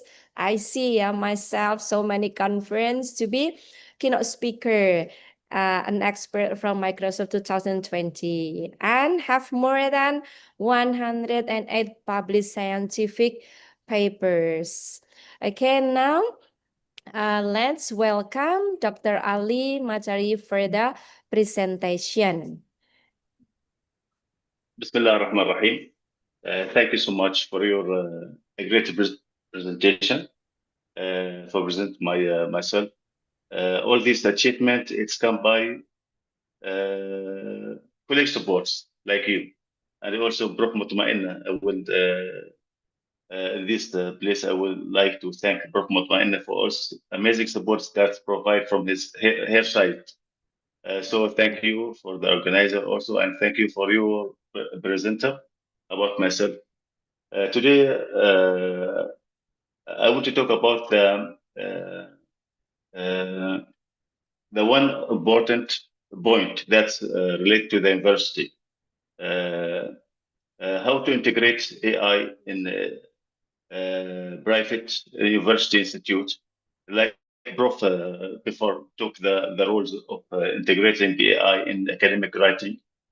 So in my presentation, I want to I try to build a policy on the use of artificial intelligence tools and application in higher education institution.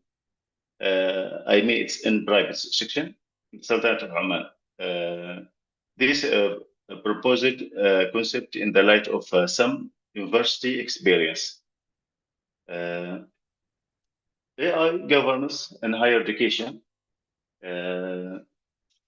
We need to focus in 5 points from my side as I research in this point. Firstly, ethical issue. Raise the ethical question about AI use. And this is the main point of using AI, how to integrate AI in academic environment. Second, critical thinking. A lot of studies agree or disagree about what is the main benefit of AI. Is it increase the critical thinking abilities or not? Third, academic integrity, faculties, cheating, and plagiarism. There's a tension about this point because the high level of using AI in academic writing, I think there's a lot of academic integrity. So they are mentioned about this point, or they're afraid about this point, cheating and plagiarism. And the who is using AI, he have the solution maybe to solve this problem by his expert, because the all research using AI, the ability to use AI, or the knowledge of using AI, it's increased by the time. Also, AI is debated by you. Which kind of comment you are asked AI, and which promotion that you are given pro AI. Third, for the personalized learning, promote individual students' needs. This point is necessary for academic or students or administration and university. 5, engagement and collaboration. Encourage interactive learnings. Like we done a study about how we use Jacobi AI in solving maths problem in the class. And this paper shall be published, and also we participated in a conference in Poland to discuss this point. We find a lot of students, especially in language center, foundation studies, they are coming from high school, and this may be the first year in the university. They didn't know how to use AI. Some of them they know, but they know only ChatGPT, but they don't have another programs. Also, they need the way to use this program in solving problems with we give training for the students, we give some instruction, we give some practice also with their colleagues to solve some problem. So the AI not just AI, it's independent, but what is the way you are want from AI? Also, the implementing AI governance in higher education in Oman. We review a lot of research. We find a lack of AI policy. There is a policy of one Ministry of Information, but this policy is general, not related to the higher education in Oman. It's about how to implement AI in all sectors in public or private sector in Oman. So at this point, I will try to give you a view or a kind of policy that maybe you can implement AI in higher education. Also, we find a policy development, we need to create empathize AI using policy. Also, we read governance mechanism, establish committees for ethic AI. Also, we need training program to provide AI ethic and use training. Also, the main point is how to regulate AI for using AI with ethical, secure, and transparency AI. My question in this research, what is the proposed concept for building a policy for the use of AI tools and application in higher education institution in the Sultanate of Oman to ensure the ethical, responsible, and effective use of these tools? This policy aims to regulate the use of artificial intelligence tools and application in education in private higher education institution in Sultanate of Oman. As I mentioned in the second slide, there is a policy for all sectors, not especially for higher education. In Oman, we don't have a special policy to how we integrate AI in higher education institution, especially in private sector. Also, there is a policy mentioned by Ministry of Transport, Communication, and Information Technology. This is a new policy. Also, I review some policies from the Kingdom of Saudi Arabia, the Data of Artificial Intelligence Authority.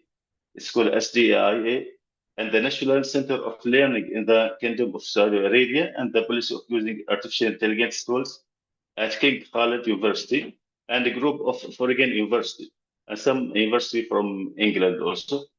Policy statement, the policy support the achievement of the objectives of Omani Vision 2024, which focus on improving the teaching and learning outcomes, enhancing the rules of research, innovation, and the quality of university life, and encourage the safe and responsible of use the artificial intelligence tools to ensure the quality education and efficiency in the institution performance.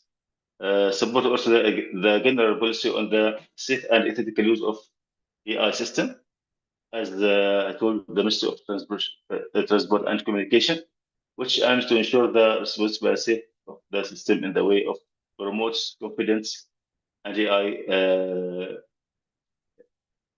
to support innovation. This can be translated into private higher education institution by contributes to improve the skills of using artificial intelligence and create awareness of the emerging technologies among university employees. Also, promote the use of AI tools to enhance human and physical efficiency. Recognize also the ethical plagiarism in use associated with the use of artificial intelligence. Also, support research. And this is the main point. And innovation focuses the use of AI technology in scientific and medical, also in engineering and other fields. So as we see, as we read, as we try to see the lecture review about the using AI, so that's especially in higher education, I mean, is a private university, we didn't find the policy that regulates the using of AI in this environment. Also, a principle of the AI tools use policy. Uh, uh, I suggested some points like integrity and fairness, also privacy and security and humanity, social and environments, stability and safety, transparency and interoperability, also accountability. Also, we need to rules and responsibilities. We need some commit that try to help us to integrate AI in university, like institution commit for artificial intelligence governance. The responsibility oversees policy formulation and review, ensure the valuable of resource, and so on. Also, we need deanship of admission and registration. Ensure that control are applied when using artificial intelligence in students' evaluation. And the evaluation by AI, it's need more regulate to be to get benefit news. Also, deanship of scientific research, monitor the responsibility use of AI in research projects, and maybe this one is related for the research center in the university, research center and innovation. Also, information technology unit or department of e-learnings. Before I try to make some interview with the director of quality in the university, I'd ask about this question: how to do you have a policy to integrate AI in university? They told me we don't have the policy because we are afraid from the academy, what's it's called, accreditation academic, because we cannot open another file. So it's also we add another responsibility.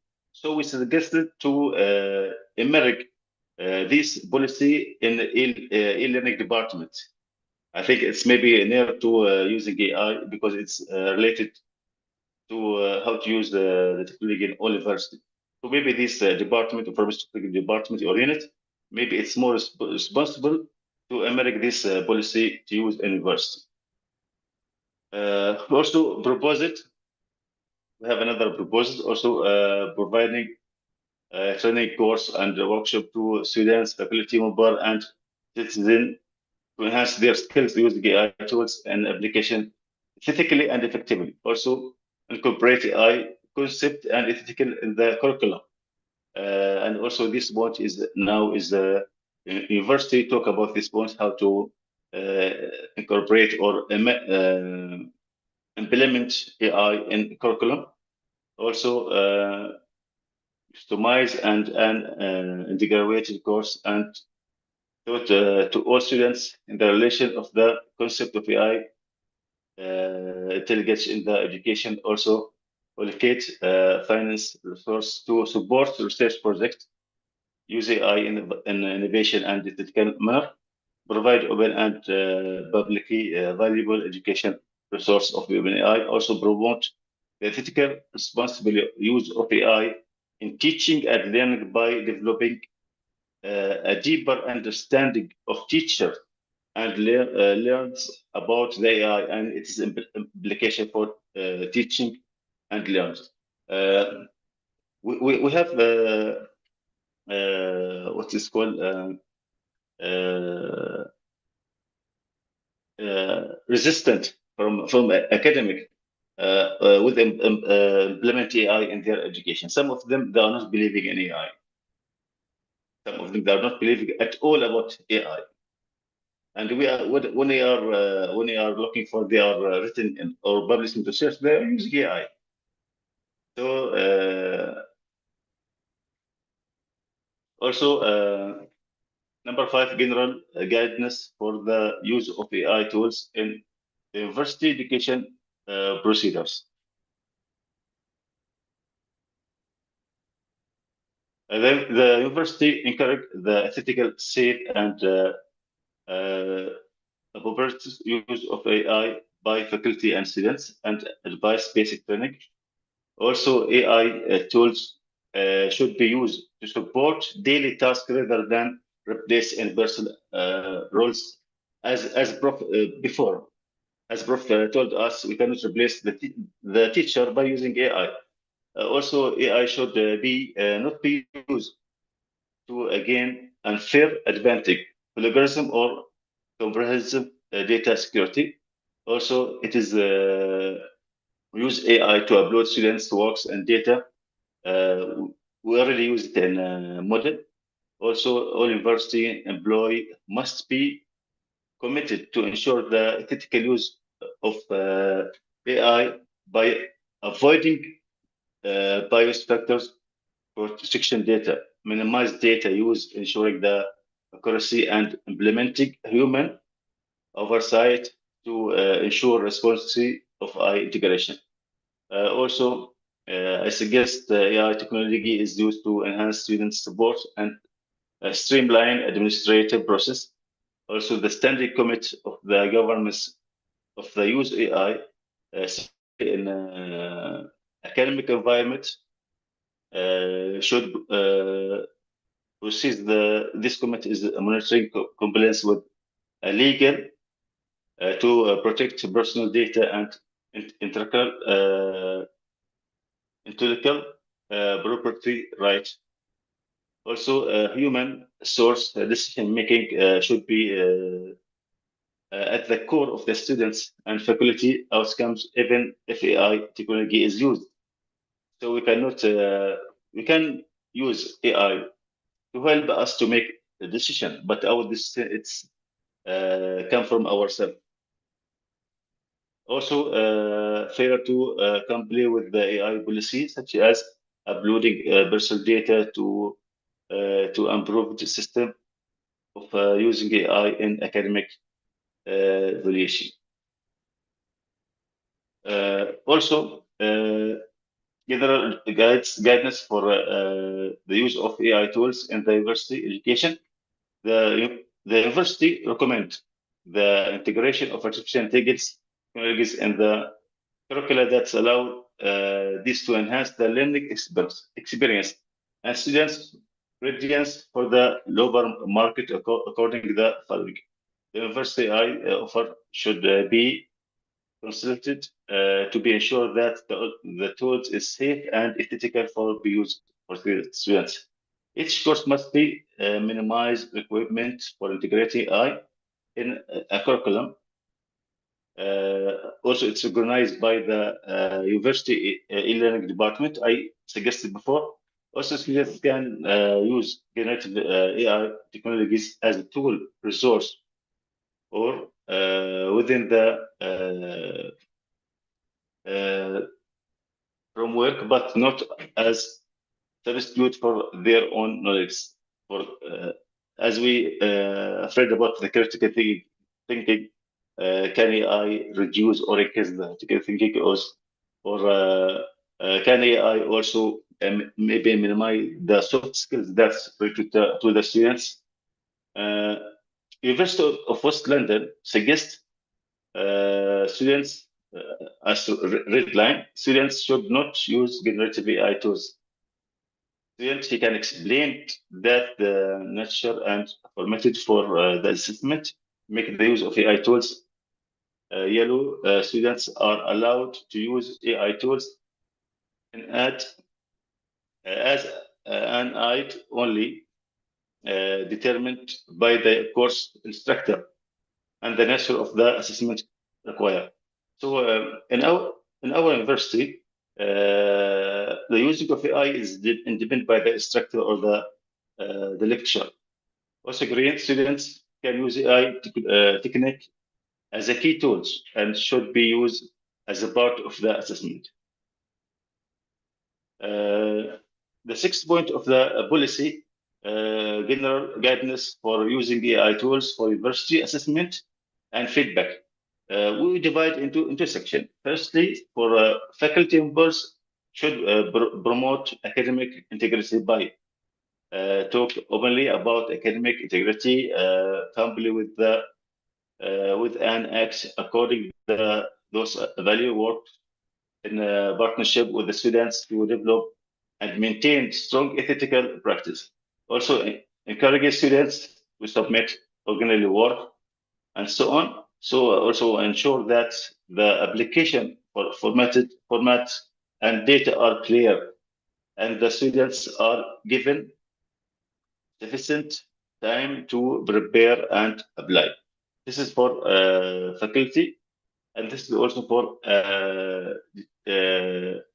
detect academic integration when they use AI technique in support through the following practice. For example, the use of authentic assessment should reduce the likelihood of the academic integral regulations. Also, tools should be used to identify plagiarism when necessary. Also, faculty member must be fully aware of the produce and low academic variation and associated also reports and subjected academic wrongdoing. Also use the oral exam to verify the ownership of the works. And also there's general guides for the use of artificial intelligence tools in scientific research and innovation at university. In this policy, I try to cover all sector university or all the parts that's related to the higher education. In research should be considers the risk of using generative AI, such as harming academic integrity. Also, breach of the founder terms of confidentiality. Also, AI can contribution disclosure of the data that may be exploited of the hacking. Also, we need the research. For the researcher, we know the researcher now more expert in using AI. And also the AI using is depend what's the comment that's given for AI. So the researcher, he can improve his critical thinking by asking AI. This is from my side because you are the controller of AI, not the AI control you. It's independent by your comment. So also you can also ensure that the data entered is corrected as the prof maybe in before me present. We need to check the data and also the data is correct because before we are using AI. Second, general guidance for the use of artificial intelligence tools in administrative process and daily activities at the university. And this section is related to the administrative parts. It's encouraged to use AI tools to automate routine administrative tasks such as scheduling about appointment, data entry, and resource management. Also, AI can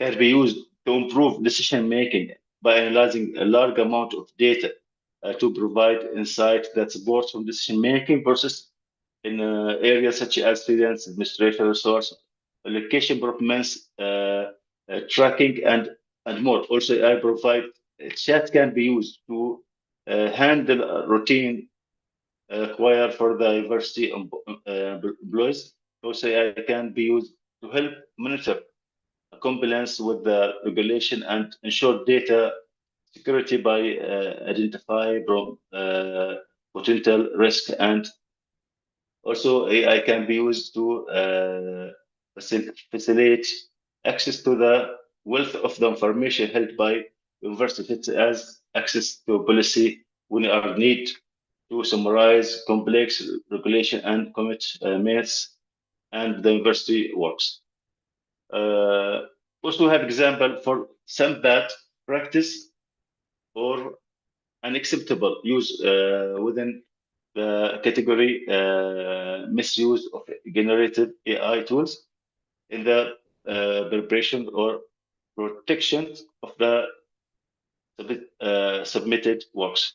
Like answer the original, modify essay question as input and provide the motivation of a modified answer as you own in your work. Also use AI tools to rephrase and summarize and rewrite a specific source within referring to the original source. Also use AI tool to substantively summarize also, phrasing, summarize or modify works within indicating the tools of use. Also, the following example are considered indivisible due to valuation of the data protection rights or copyrights. We need to upload works containing students' details to AI screening tools. Also, we upload copyrights materials and AI tools as a method reference. Also analyze and data about individual using AI. Also use an AI tools to modify, rephrase, and summarize another person idea, suggestion, and questions, and present your works. The following example are considered inadmissible due to the data protection. We do it this one. The following example are considered bad practice. Upload any طبعا students work to AI screen tools, use AI tools for analyze without checking for the accuracy, bias, or error. Also using AI make decision without human intervention or supervision. It training on the use of AI technologies and how to seek further guidance for support. I suggested. Okay. The program consists of 6 modules, including to integrate AI in university. First, module 1, basic 2 hours, introduction about generative AI, artificial intelligence in education. Second, model basic 1.5 hours, ethical. Let's talk about the ethical consideration and bias in artificial intelligence. Third, model 3, basic 2 hours, designing AI enhanced learning various models. Also, number 4, basic 2 hours artificial intelligence tools for evaluation and feedback. The model number 5, optional, take 1.5 hours, learning using artificial intelligence techniques. And number 6, model 6, optional, maybe 1 hour, continuous professional development and artificial intelligence. By this way, we give training for all the faculty or like academic, for administration. Also, if you want, also we can give students some information about AI. Method of using artificial intelligence in university education. I suggest first, artificial intelligence can be used in teaching to faculty members as follows. Create assessment instruction, assessment criteria, or tools like rubric, create question with explanation of confusing concept, create case studies, also create or review question, for example, create study guides or study games to help students prepare, for example, write idea in feedback bank or simple response to provide feedback students on assessment, respond to the students and send it by email for the basic question. And second, artificial intelligence can be used in university educational students are asked to complete the writing assessment and then use AI. As Prof. mentioned before in her presentation, she gave good points to encourage faculty and students to use AI in university. 9, exclusion. The standing committee may be grant exhibition to the policy of a specific and case providing that such as expert and documents and review. Also, failure to complete with the policy may result in decision action, including a project cancellation, also revision and update. The policy should enter into force as for the data in adoption. It is review and updating annually or when need by the education situation, artificial intelligence governance commit in university. In the last, I have some recommend. That's recommend actually. I give it to me first because I need also to read more about what is the policy. I need to look after for the new policy. Yes, I take 3 university from Saudi Arabia and 1 from West London University, but also I need to get more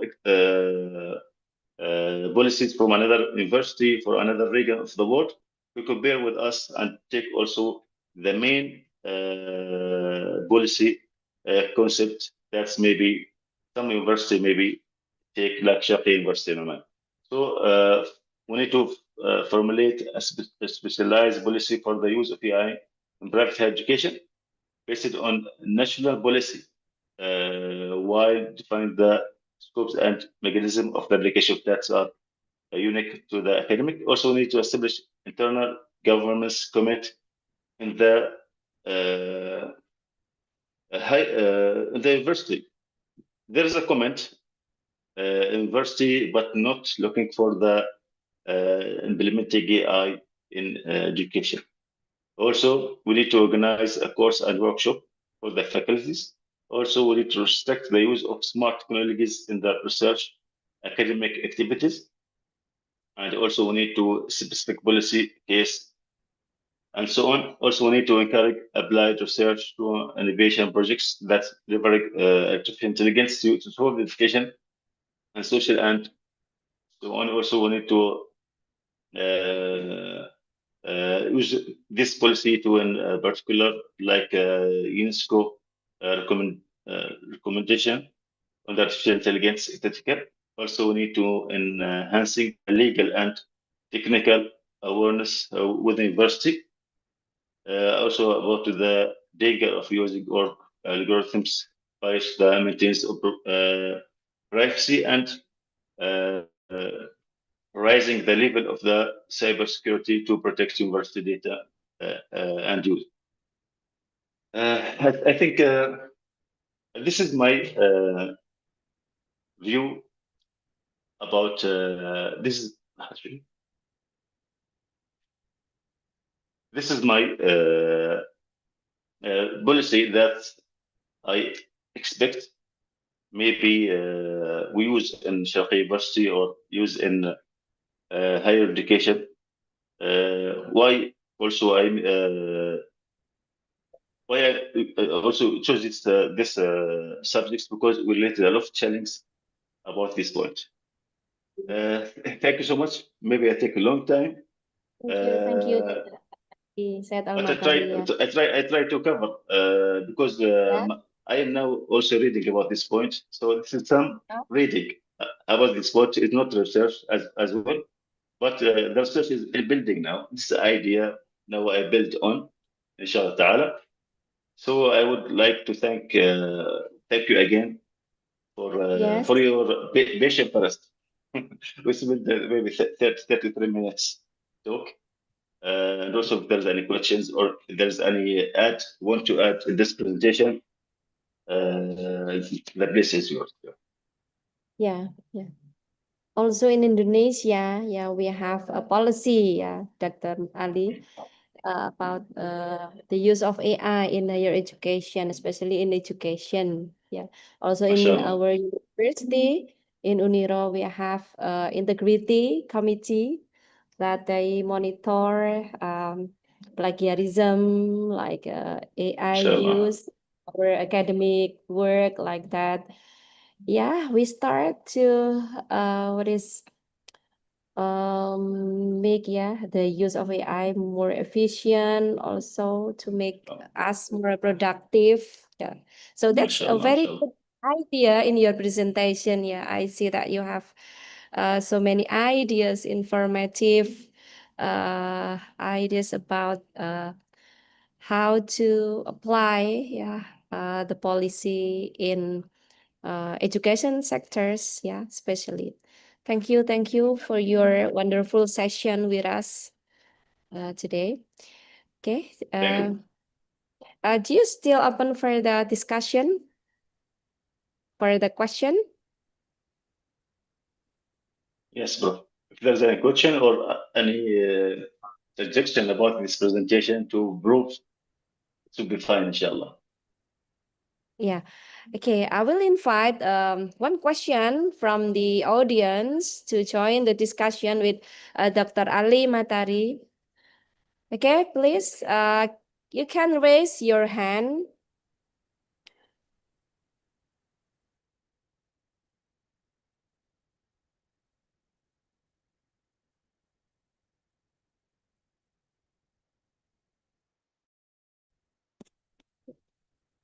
Okay, I want to ask question. You can directly open your microphone. She's rising here. Safira. Okay. Assalamualaikum warahmatullahi wabarakatuh. Wa alaikum assalam. So let me introduce myself first. My name is Safira Najwa. So I start with a case study. A student relies on AI to draft reports and summarize readings, but the students becomes confused about how much AI-generated content can be included without breaking academic rules. And the question is, what guidelines should universities provide to help students understand the acceptable limits of AI use in academic work? Thank you. That's all for me. Thank you so much, Safira. I think the limitation of using AI it's independent by the instructor or the faculty. Remember, because the leader of the subjects in university, he asked students how many, maybe 20% of plagiarism, or 15% of plagiarism, or 30% of plagiarism. It's related to the teacher. He is asked for the percent of plagiarism, so it's independent for the teacher. How much percent he wants? Maybe for baccalaureate students, they are not master degree. Maybe the limitation of plagiarism is from 20 maybe to 30. Some of them they allowed to take 20 to 30 for plagiarism because they are not expert in research or something.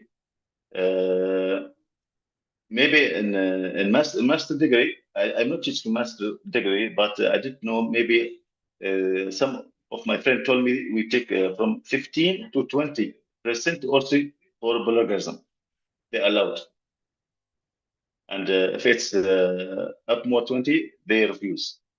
So for baccalaureate students from 20, 30, and also it's related to the teacher, how much plagiarism we can take. I hope I answered this question. Okay, what about the answer, Mbak Safira? Does it Is it answer clear? the question? Is it clear for you? Yes, Miss. Thank you, yeah. Sabir. Thank you, yeah. Dr. Ali Matari, yeah, because the time is limited, yeah. So we will close this session. Thank you for your wonderful presentation, very informative. We learn much from your presentation, and here we present your certificate. Yeah, we will send to you maybe by email or by WhatsApp. Yeah, Thank you thank so you, much, thank you. Prof. Yeah, Reza, for yeah, introduction, and thank you all for the organizer of this conference. And see you, inshallah, soon, inshallah. Ta'ala. Thank you so much. yeah. Thank you, thank you Goodbye. for your contribution again to our conference ICONEST. Thank you. مع السلامة. مع السلامة. Assalamualaikum. مع السلامة. Thank you. Okay, we will move to Dr. Gul Erkam Bayram that will be guided by Miss Christina as the moderator. Okay, please, Dr. Christina, to be the moderator.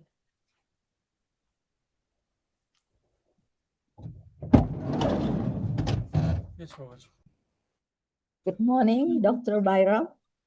Good morning, ma'am. Okay, nice to see you our Zoom. Yeah. Okay.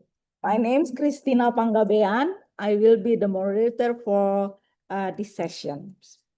Okay, before Dr. Bayram present the presentation, I would like to read some short profile of Dr. Gul Erkar Bayram.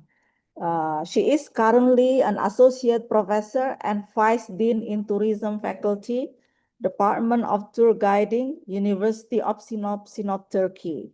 Dr. Erkar Bayram has worked as an internal trainer and teacher in the tour guiding arena.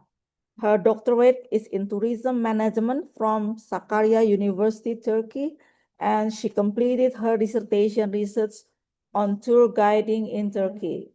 Her core subjects are tourism, tour guiding, tourism policy and planning, and women's studies. She has also worked as a professional tour guide in tourism sector. She has many book chapters in international arena and published her book as an editor and author in national and internationally. She has been invited for many talk, lectures, and panel discussion by different universities and countries. She has a member of eminent journal in advisory board editors, and she published articles in tourism and management areas. Okay, that's the profile of Dr. Gul Erkal Bayram. Now we are ready to listen to your presentation. Time is yours, doctor. Thank you so much, ma'am, for your kind presentation. I am so happy being with you today. Since the time is most nearly fits with my son arrival to school, we are on the road. So if you have any internet problems, I am so sorry for that. I would like to show my presentation for you.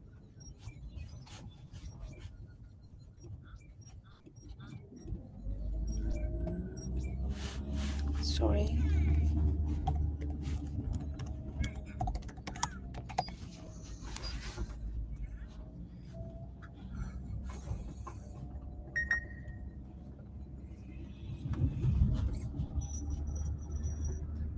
Um,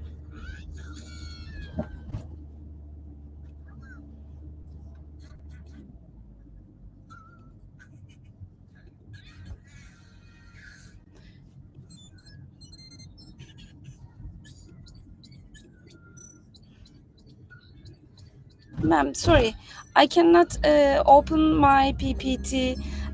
Is it possible to send you to show my PPT if possible?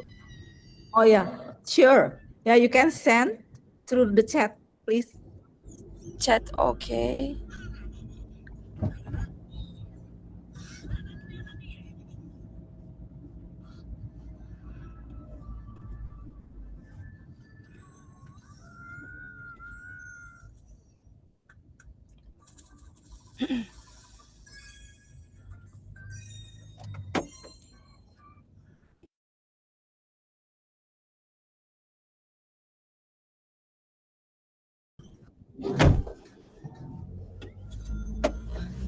Ma'am, during this time, I can start my presentation.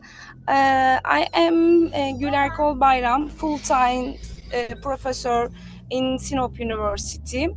Today, I would like to mention about women startup innovation in tourism. You know that tourism industry stands at a pivotal moment of transformation, worth over 9.6 million trillion dollar globally, and tourism employs 1 in 10 people worldwide and represent 10% of the global GDP. But this massive industry faces unprecedented challenges like climate change, technological disruption, changing traveler expectation, and the need for sustainable practices. This transformation um, requires visionary leadership that can navigate complexity, embrace innovation, and create meaningful connection across cultures. The future belongs to leaders who understand that tourism is not just about the destination, it is about creativity and transformative experiences that can enrich lives and communities. Um, Leadership, there is a leadership gap in tourism industry. um, Women can when we check out the woman position in tourism industry, we understand that despite representing 54% of tourism workforce, women hold only 23% of senior executive position, and women occupy 39% of board position in top tourism companies globally, and only 15% of tourism industry CEOs are women despite proven track of success. Um, Ma'am, my PPT, I think, can access to you. I'm very pleased if you can open my PPT to see participants. Thank you so much. Yes, sure, Dr. Baram. Thank you. I'm continuing my speech. The tourism industry faces a critical leadership gap. While women make up the majority of the tourism workforce, consistently demonstrate exceptional leadership capabilities, and they remain unrepresented in senior decision-making roles. This disparity not only limits individual potential but also restricts the industry's ability to innovate, adapt, and thrive in an increasingly complex global landscape. Um, Women comprise 54% of tourism workforce globally, but hold only 23 of senior leadership position. This gap represents untapped potential for innovation and growth. Um, Ma'am, I am on the five, fifth presentation. Sorry, five presentation. Can you go through? Please go. Please go, ma'am.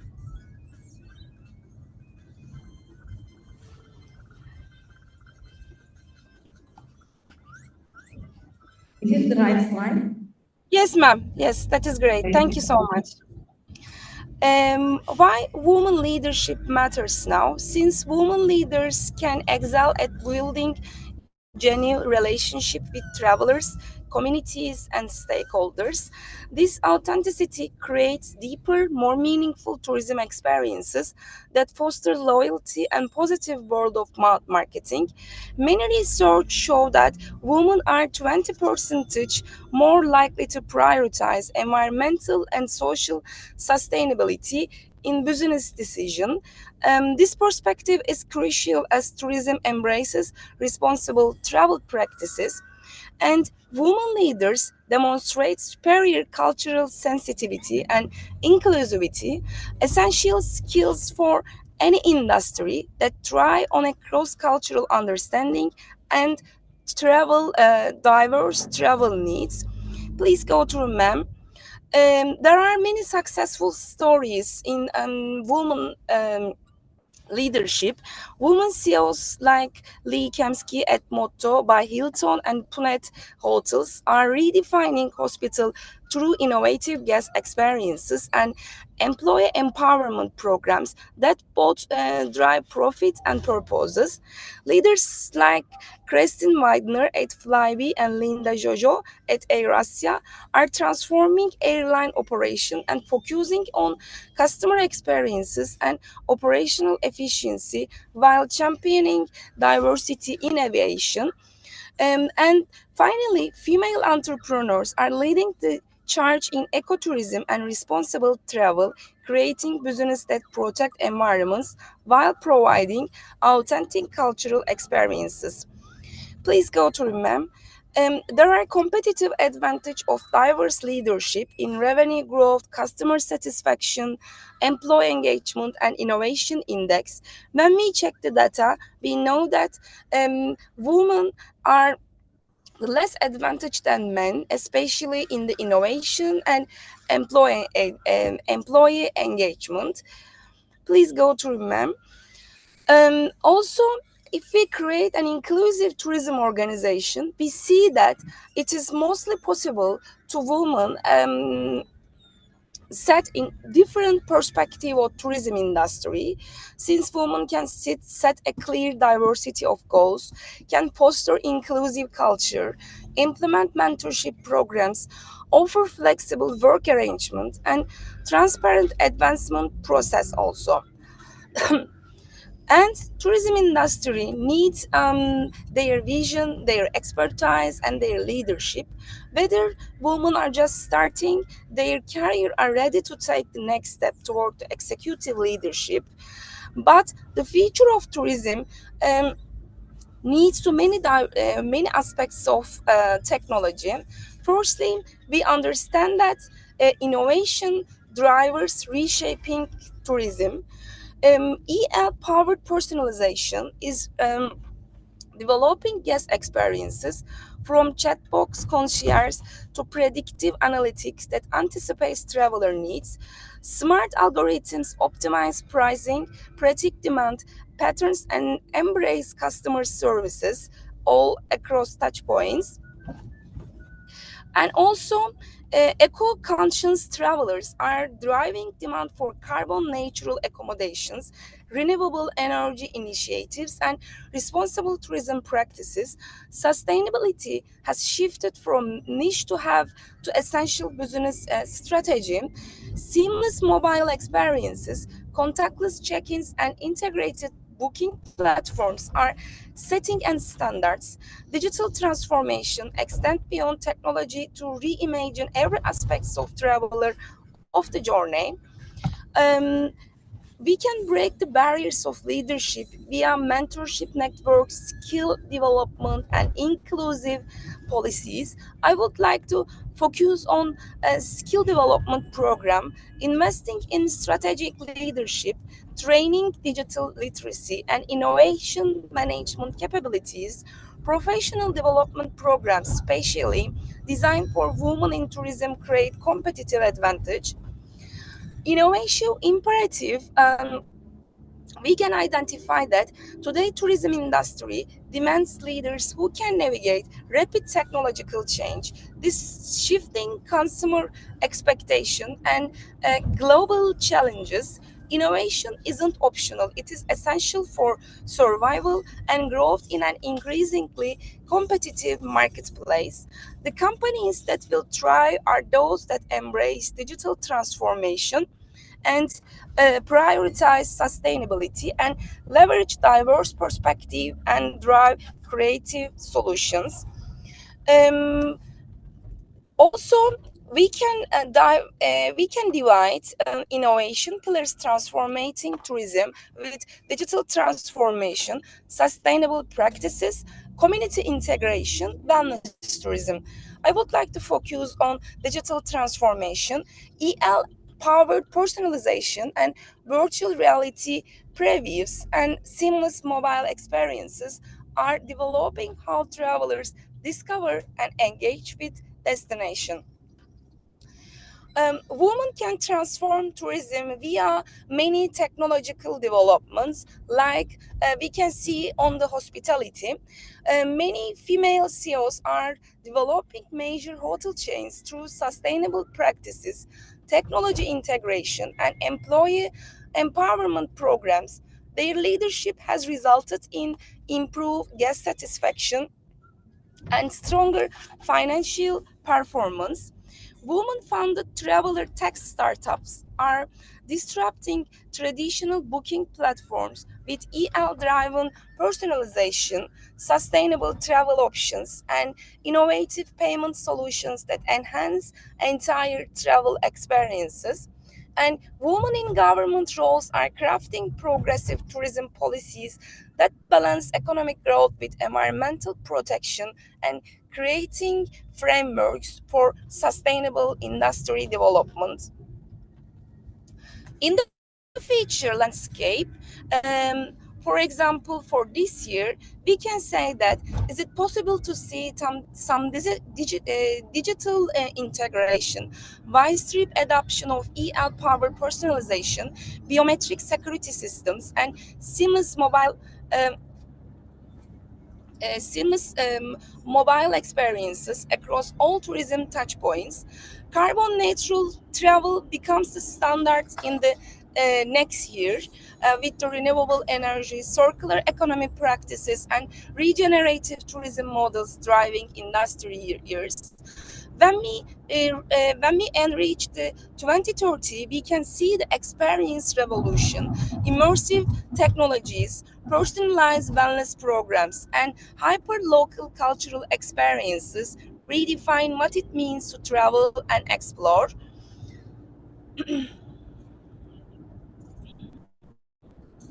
Um, there are top business women to integrate technology, innovation, and tourism issues. Firstly, e-commerce venture. Women can leverage online platforms to create e-commerce business, selling products ranging from handmade crafts to created fashion. Secondly, the growing focus on health presents opportunities for women to start business in fitness and coach, nutrition consulting, wellness retreat, catering to an increasingly health-conscious audiences. And finally, with the rise of digital media, women can explore careers in blogging, podcasting, video production, sharing their unique perspective and expertise while monetizing their content through various channels. Innovative opportunities for this year also maybe it can be same in the next year. Sustainable business models. Women entrepreneurs can capitalize on the growing demand for eco-friendly products and services. They can create business that prioritize sustainability while appealing to environmentally conscious consumers. The rise of technology offers women the chance to innovate in sectors like health tech, fintech, edtech, developing solutions that can address specific challenges faced by their communities and enhancing accessibility. As remote work becomes the norm, women can establish businesses that provide virtual assistance, online coaching, or digital marketing services, catering to a diverse clientele seeking flexible solutions. And it will be trendy in personal services and e-commerce venture. Women can create personalized services, business such as event planning, personal styling, or home organization, leveraging their unique skills meet the individual client's needs and preferences.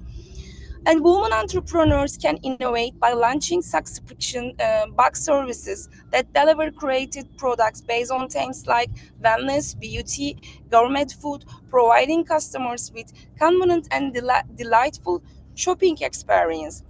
In the next generation, we will try to empower women with educating programs and scholarship, role models and success stories, and building supportive communities. Also in the future, trends for women, they will continue to predict shift market via EL and digital technologies. And we will embrace new technologies, staying abreast of emerging technologies like augmented reality and blockchain can provide women entrepreneurs with competitive edge. As the industry evolves, there is a growing need to create inclusive work environments that can support diversity and enable women. Also feature in the technology is democratizing tourism entrepreneurs and women to launch and scale business with the lower barriers to entry than traditional models. Virtual tour platforms connecting local guides globally, EL-driven personalization, increasing customer satisfaction, blockchain ensuring transparent fair trade tourism, um, and IoT sensors optimizing resource management, social impact tools also. We can call to action all people who support women think since the building tomorrow tourism industry. Some policies and practices create pathways for women to advance into the executive roles, mentorship programs, flexible work arrangements, and equitable compensation are foundational.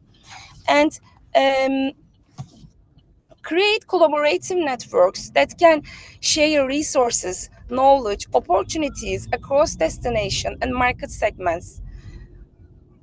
The feature is now the tourism industry greatest untapped resource isn't a new destination or technology.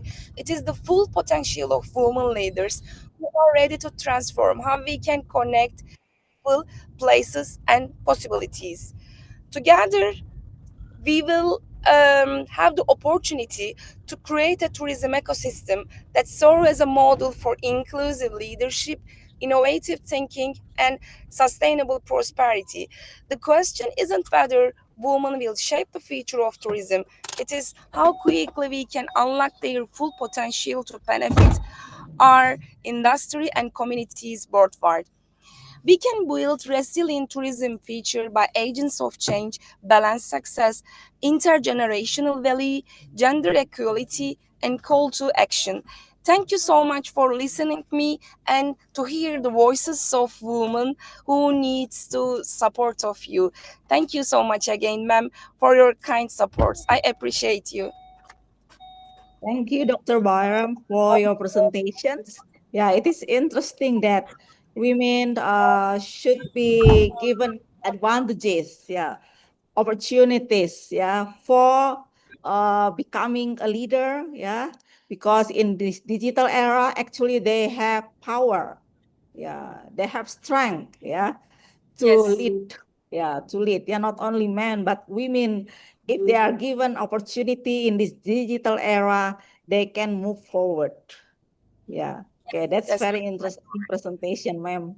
Okay, Thank we will invite questions for the audience. Any questions?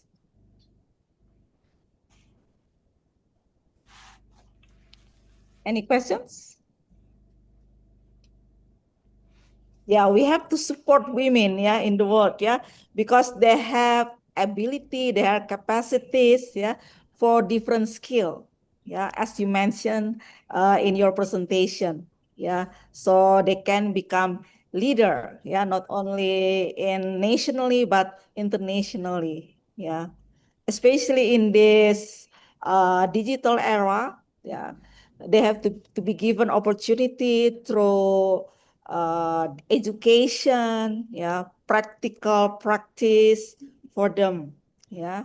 So women can be successful also, yeah, if they're what they have, what they skill, if they are given opportunity. Okay, no Yes. questions? No questions? Yeah, please mention your name and your question.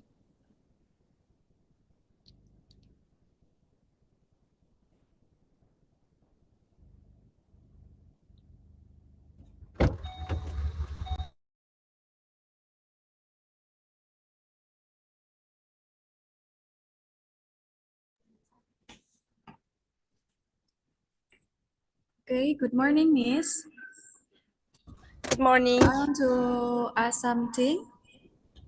Imagine a young woman begins building a small tourism startup, but struggles with limited access to networks, mentorship, and funding opportunities, making it difficult for her to scale her innovative ideas. And the question is, what kinds of support system are most effective in helping women lead tourism startups? Okay. Sorry, what kinds of support system are most effective in helping women lead tourism startup grow and innovate? Okay. Thank you so much. Thank you so much for your question. Many women can think that there are no way to support themselves or their family supports, accepting from the governmental or some international institutions. But when they have a mentor, like a good mentor, like universities or other institutions, they are thinking differently. They think that I have many options to support myself like that. So there are too much options. We can start with the European Union project. Since European Union supports the gender equality, they support to women work in the many important positions like men, and they support to women entrepreneurs even in the small villages and cities who that have no development in their cities. So firstly, I can suggest you to think and also to search for the European Union project, especially Erasmus Plus fundings. But you can access this project and this title via the university leadership. So I believe that since the host organization is a university, maybe you can request from a educational program, like to give you some important data regarding women mentorship programs, who access to some supportive programs like European Union, national organization, and maybe I believe that your country has many supportive programs to women initiatives, and I am suggesting also to access your university women research center to give information regarding these opportunities. If you need any help from my side, I am always be ready. Since Dr. Mutmania is my great colleagues and friends, I am focusing on this era, like women empowerment around the worldwide. Also, I have some articles, books. You can search me on the internet. You can access me. I can help you in any time. I am so happy for this. We can collaborate you. Also, since we have the Erasmus collaborations with Dr. Mutmania's University, we can start a project regarding women empowerment between Indonesia or Turkey. It is possible. Maybe we can start with the capacity building Erasmus program, since we are a little good at with some points of view. We can educate you and we can start the woman supportive program. It is possible.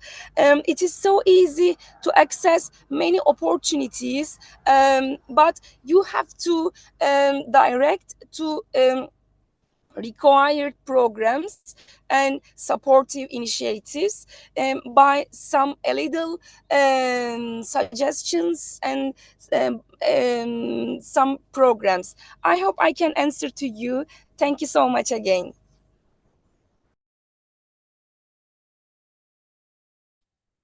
Thank you for the answer. Yeah, we need to support women.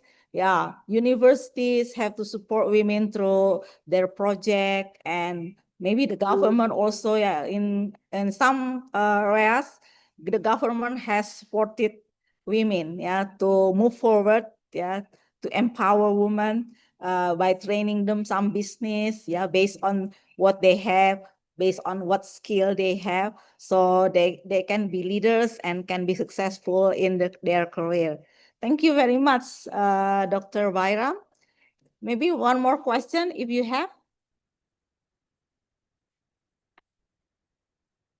Okay, because there is no more questions and because the time is limited, we thank you for Thank you, inspiring ma'am.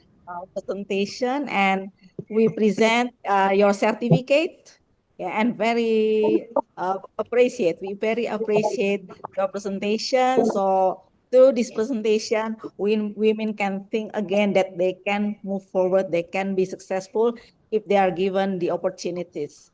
Thank you, Dr. Byram, for your presentation. Thank you so much, ma'am. Thank you for your help. I appreciate you.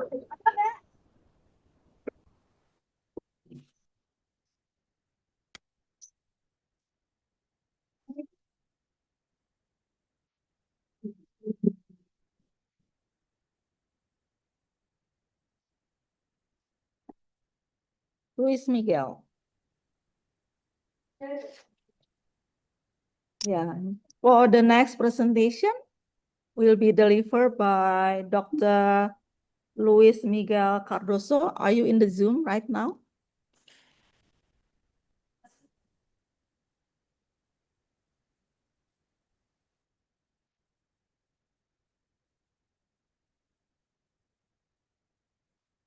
Yes, good morning. Yes, I'm here.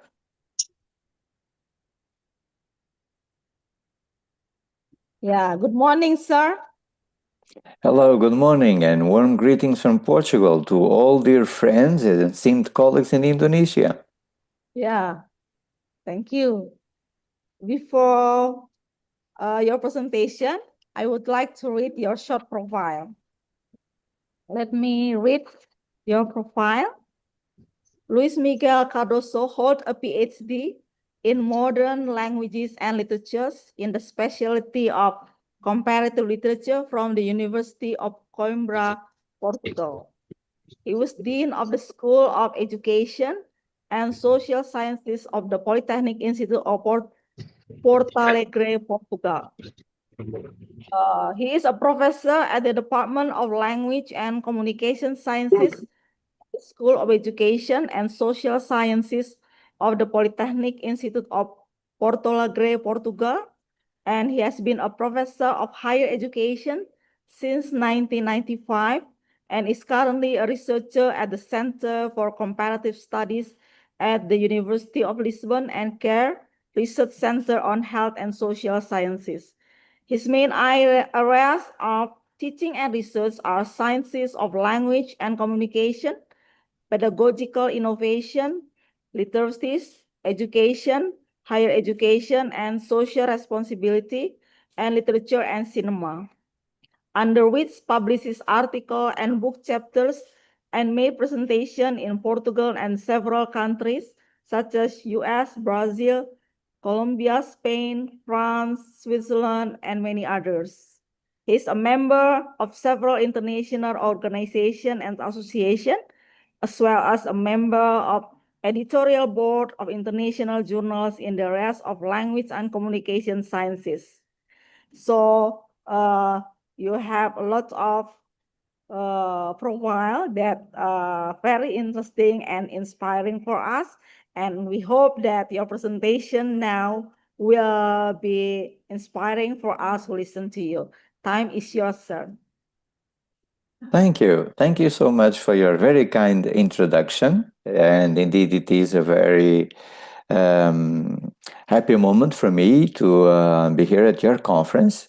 I wish you all the best endeavors regarding this extraordinary event, high quality event.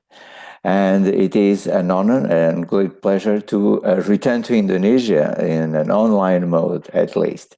So allow me to share my presentation to go ahead regarding the topic that I chose for today's journey.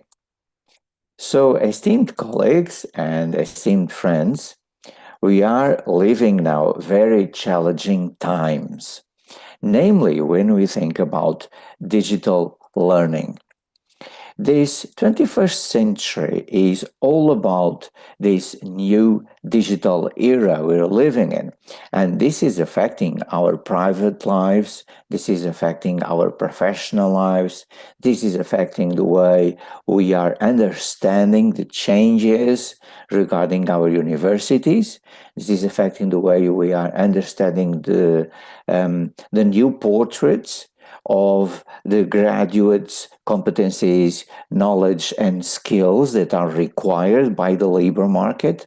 And of course, this is also affecting our connection between the educational system with the public sector and the private sector as well. So, digital learning is all about this wave of change regarding education and technology, regarding AI literacy, and regarding digital skills. So by now, I think that we all agree that our common future is being built thinking about 2030. And by 2030, at least 80% of jobs will need artificial intelligence and big data skills. So, esteemed friends, esteemed colleagues, esteemed students, this means that our society is now AI driven and will be AI driven. So, artificial intelligence is by far the most important challenge that we have nowadays regarding our degrees, regarding our competencies, regarding our skills, and regarding how we connect with the labor market, because the labor market is always changing, as we all know. So we have international trends we can study, we have our national policies, we have the policies even in our universities, of course, but we have to think that this is a global challenge, and we have to connect with this global challenge as well. So, to go ahead and try to understand why everything is changing, we have to analyze the impact of artificial intelligence. And AI's impact is absolutely huge. It is expected to be perhaps the most disrupted in the next 10, 30 years, esteemed friends.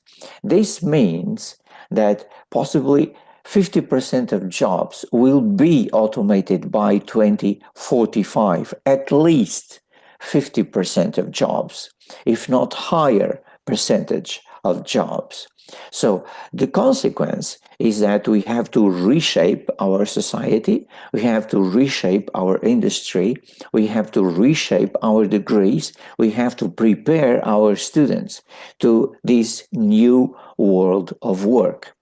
And this, of course, is bringing us a lot of things to our minds, a lot of things to our thoughts, namely about how we connect, how we use AI, and how cybersecurity is becoming more and more important. So if we think about the professions of the future, cybersecurity professionals are indeed a growing demand due to the increased digital threats. So this is a path for career success that we are creating now. We are creating now the basis for future leaders with the use of AI. we are creating here a new path for new degrees with AI. We are creating here a new era for our universities that will also be almost completely AI driven. But let us not forget that artificial intelligence must be human centered. And this is a key point. We are all surrounded by technology, but I would like to highlight this. Artificial intelligence should be human centered. So we need more AI trainers, we need more AI ethicists, and we need more experts to explain us how AI is developing so fast, how AI is growing so fast. And we have a lot of emerging roles that are being created by the adoption of artificial intelligence as well. So, my friends, this is also a huge challenge for the public sector and the private sector. The labor market must understand the need for upskilling and reskilling, namely when we think about 2030. And why? Because of the SDGs, of course. Namely, SDG number 4, that is quality education, education for all, an inclusive education, and everyone must be allowed to have access to quality education. And artificial intelligence can help us create new paths for connecting people to new levels of higher education. So this is a great improvement regarding our universities. And of course, this need for upskilling and reskilling is also affecting the way we are creating more teacher training programs, because we need more teacher training programs. Why? Because our students need to be up to date. So everything is connected here. Universities, teachers, students, and research about AI. And let us not forget what employers want. Employers expect creative thinking, expect resilience, expect flexibility, and agility to be very important qualities by 2030. So, esteemed students, these are qualities that you have to enhance to begin thinking about the labor market. So by now, I'm sure that we can think about some challenges and considerations. So on one hand, we are debating the effectiveness and efficiency of AI tools. AI tools are providing us a lot of solutions. When we think about planning our sessions, planning our lesson plans, planning our methodologies, planning new approaches for our students to have classes that are more engaging and connecting our students with new possibilities of learning and to have more success and enthusiasm inside our classroom, but also outside our classroom. So we will be more efficient. We will have more effectiveness. But indeed, we also have more ethical concerns. This is why every single university in Europe is adapting a code of ethics. And this is a major concern for us all. It is a major concern for the European Union. It is a major concern for the European Parliament. And this is why recently the so-called AI Act was approved. And the AI Act is all about the use of artificial intelligence in our society, namely in education. So we have 3 levels here. We have international trends about the ethical use of AI, namely when we think about the United Nations, when we think about UNESCO, when we think about the OECD, when we think about the World Economic Forum, when we think about the European Commission. Then we have national policies. And for instance, Portugal has national policies regarding the use of AI. And each university has its own policy regarding the use of AI for teachers, for researchers, and for students. This is why codes of ethics are so important nowadays. And then, of course, we need more teacher training. Why? Because AI is evolving so fast. As we speak, artificial intelligence is evolving. As we speak, we are creating more and more solutions that are AI driven. And this is outstanding. So we need to be up to date. We need to be up to date. We need to create more opportunities for teachers, not just in conferences, but with workshops, with specific training based on AI-driven solutions and AI apps that can be used inside the classroom. So teacher training becomes the next level regarding our options, not just in our universities, but in our education systems. And of course, we are highly dependent on technology nowadays. Let us think about our private lives. Let us think about our professional lives. So sometimes we don't even take a moment to think how the digital era is affecting us. We, of course, are using technology in a wider way nowadays that is affecting transports, that is affecting industry, that is affecting education, that is affecting all sides of our society. And namely, when we think about AI, we have to address, again, effectiveness, efficiency, ethical concerns, more AI literacy. And because we are more and more dependent on technology, we also have to think about what is our level of AI literacy. This is so important, esteemed friends and esteemed students.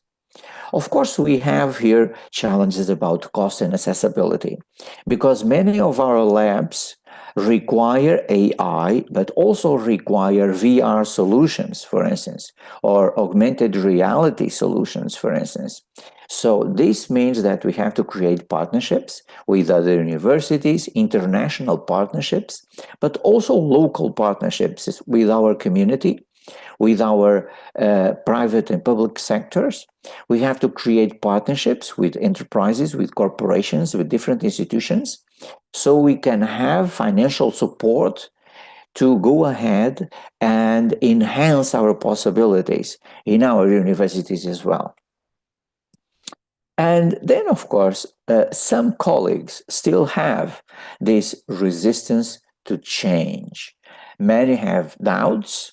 Many have serious doubts regarding resistance to change. But AI is a wave that we cannot stop. So we can embrace this wave of change, but we need to understand these challenges and considerations. We have to embrace this wave of change, but we have to analyze the consequences. We have to think about the pros and the cons regarding artificial intelligence. So the more we know about artificial intelligence, the less resistance we will have regarding this huge change in education. So digital learning nowadays is the connection between technology and digital tools.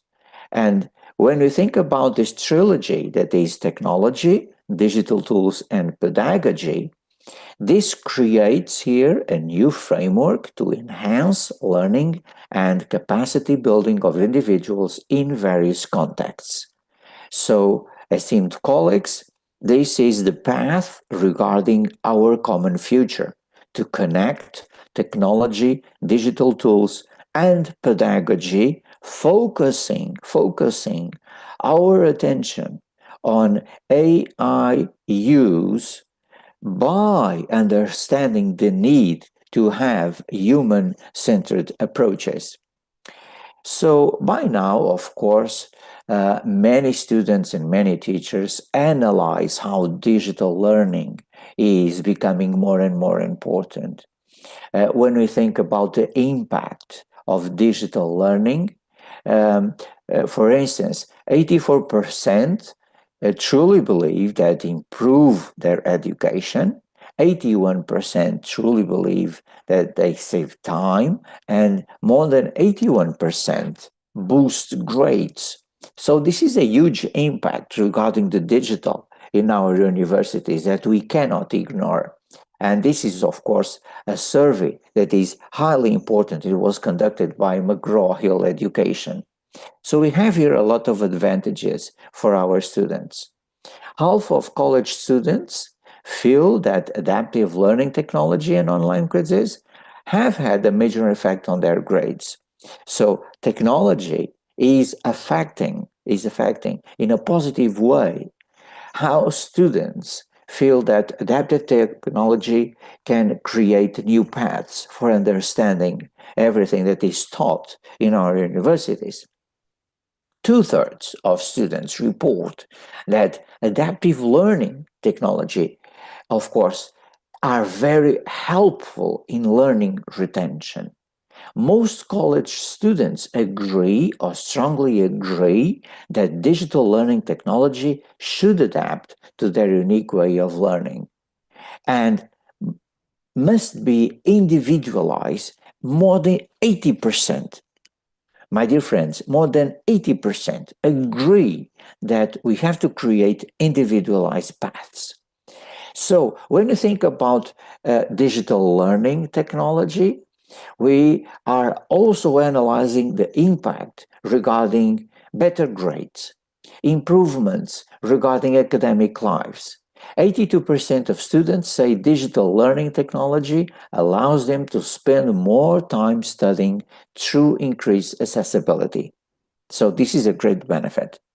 85% of college students feel having used tech in classes or to study has helped to make them a better job candidate. And let us not forget that we are preparing the next generation for the labor market. So just by understanding an example, I chose language learning to highlight how AI-driven solutions are so important.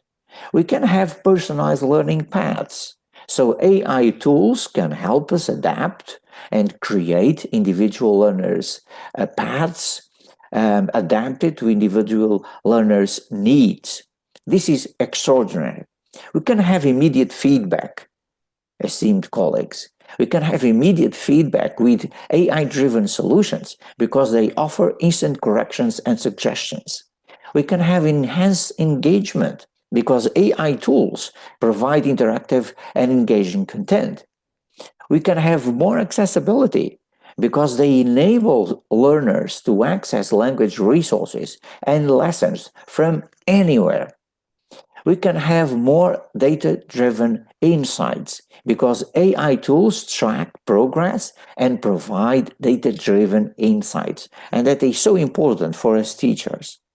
And we can have continuous practice because artificial intelligence tools offer consistent practice opportunities. So by now, I think we can summarize this presentation by saying that we have at least 7 very important principles for AI in education.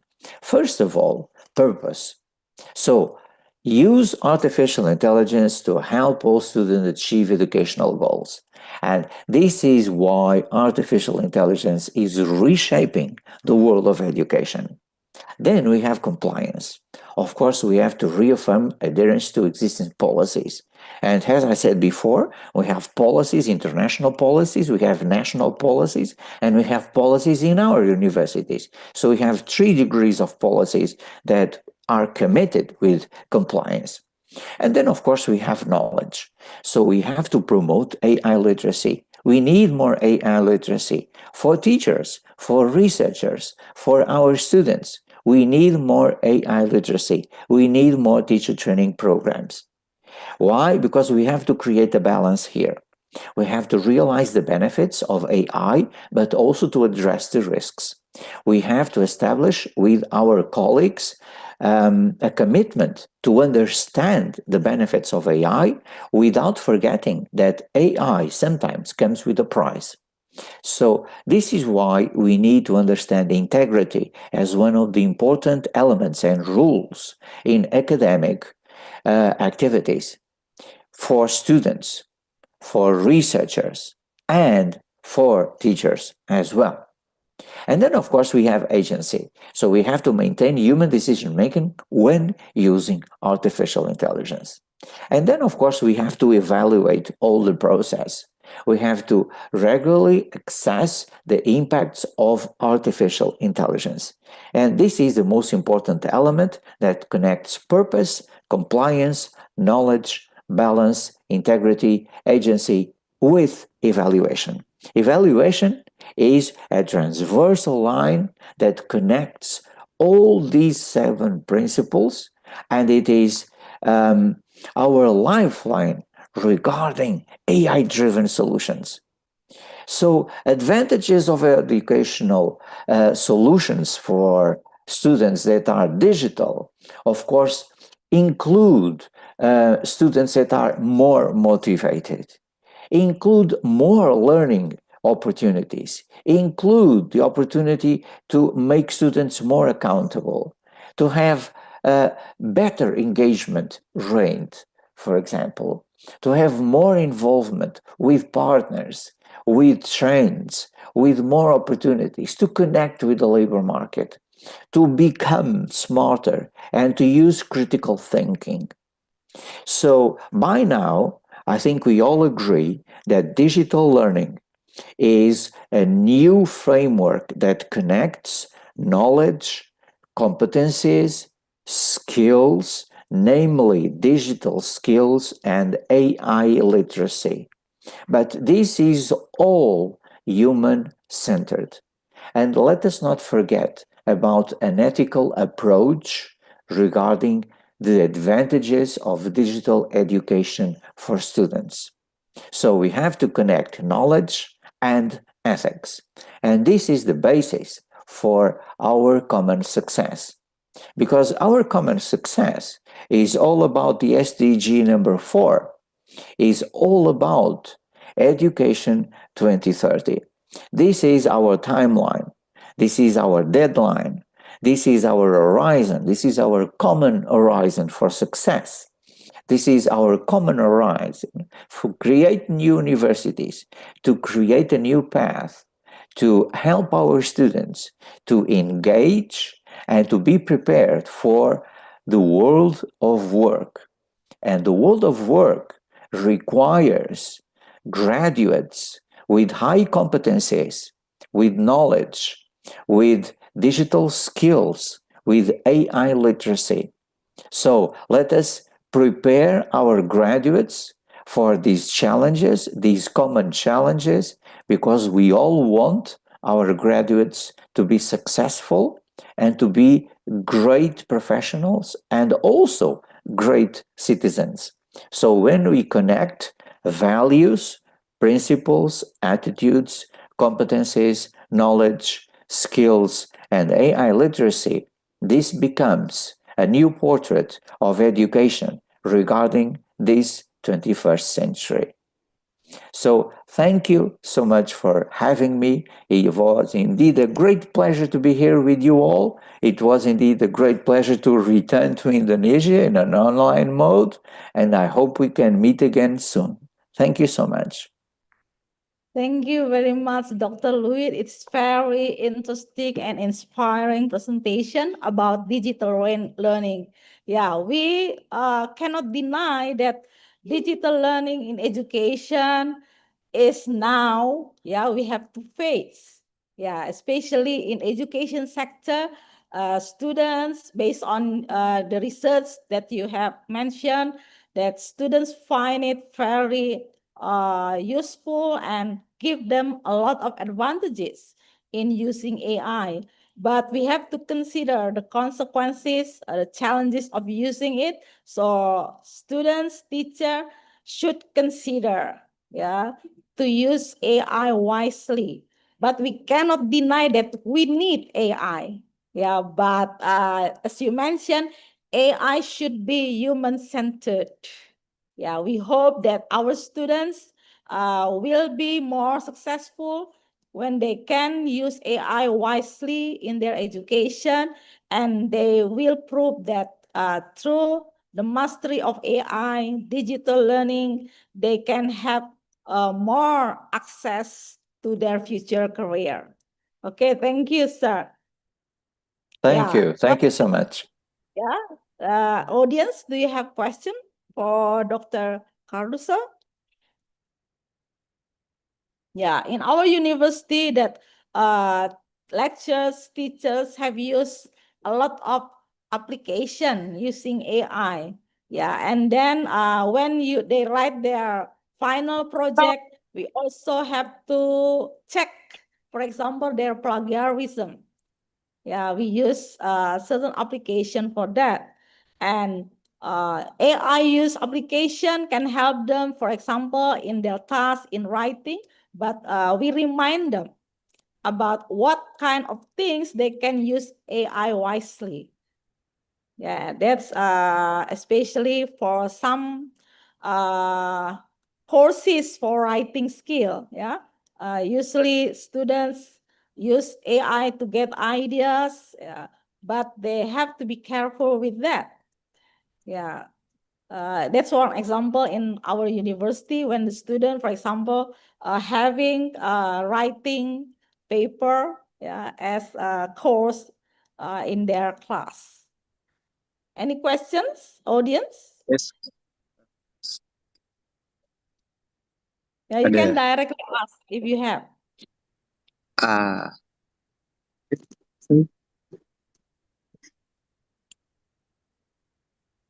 Yeah. Okay. There is no name. Miftahur Rahman. Okay, please. Mbak, Mas. Okay. Yeah, deliver your question, please. Okay. Thank you. I'm Miftahur Rahman. I'm fresh graduate from Informatic Engineering, PGRI Ronggolawe University. I believe that AI cannot replace human, but we know how development of AI in China. And a few days ago, I have read news that Google's Threat Intelligence Group has discovered a new trend where cyber criminals are leveraging AI to create malware that can dynamically change as it runs. So I think the AI can learn by situation or condition. Well, my question is, what do you think, or what your opinion about this case, and what we need in future, what we need that we cannot replace by AI in future. Thank you.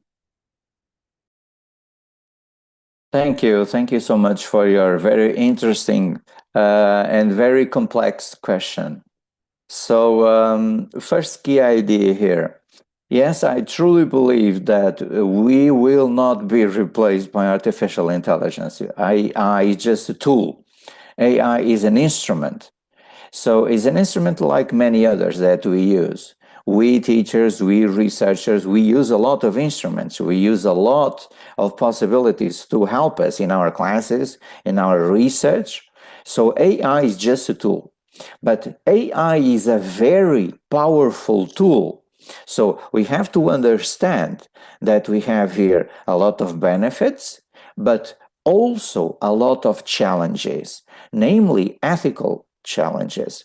There is a saying nowadays that artificial intelligence will not replace teachers, but artificial intelligence will replace teachers if teachers will not use artificial intelligence. So this means that teachers must understand the need to use artificial intelligence, or they will be replaced by teachers who do know how to use AI. So this is not something that we can ignore. So AI is here, is present, it belongs to our present. It's not a sci-fi scenario. It's not something that is going to happen. It is already here. And you highlighted very important elements here. By 2030, China wants to be number one in AI in our planet. And this is an endeavor that China already said that is a main priority.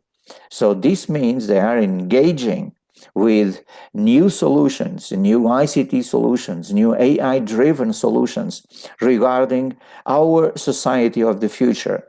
This is why also the Western world is enhancing and is keeping up the pace to have AI studies and research to become more and more important, to create more opportunities, to develop our society as well. As you well noticed, AI has also brought us some kind of a dark side regarding knowledge. And sometimes this dark side is creating some menaces. So we have to be aware. We have to be vigilant. We have to stay focused on human-centered AI. This is vital for us all, not just in education, but in all our societies. We need ethical frameworks for the use of AI. For instance, in Europe, we have regulations, we have laws regarding the use of AI. But many countries do not have these regulations. Many countries do not have these rules. So this is something that is quite worrying, because now we are developing the use of AI in our societies, but with rules, with an ethical approach. But what happens if other countries that are not following these rules, that do not have ethical approaches, keep developing AI solutions without these concerns? So this is a big problem for us all. And this is not just affecting one country or two countries. This is affecting mankind. So the future of mankind is to understand the need of global perspectives regarding artificial intelligence. And this is very important. We need global perspectives. This is why the United Nations, this is why UNESCO are so important. But of course, the UN and the UNESCO cannot regulate, cannot create laws. They can only try to share visions and make reports and make recommendations regarding the use of AI and regarding the ethical use of AI. So this means that national policies are very important as well. As you well noticed, some countries are developing AI solutions many times without these frameworks. And this is creating a lot of doubts and a lot of questions, because we are following the rules, but other countries are not following the rules. So we have to create a balance here, because this is the future of mankind we are addressing. So to sum up the key elements here for your very interesting question, sir, I would say that AI must continue being human-centered in all fields regarding our society. We must work together in all our countries to create international frameworks for action, international frameworks for an ethical use of artificial intelligence, and we have to be aware of what is happening in many countries who do not have these rules and these regulations. So thank you so much for your very interesting question. It would be an interesting topic for a next presentation.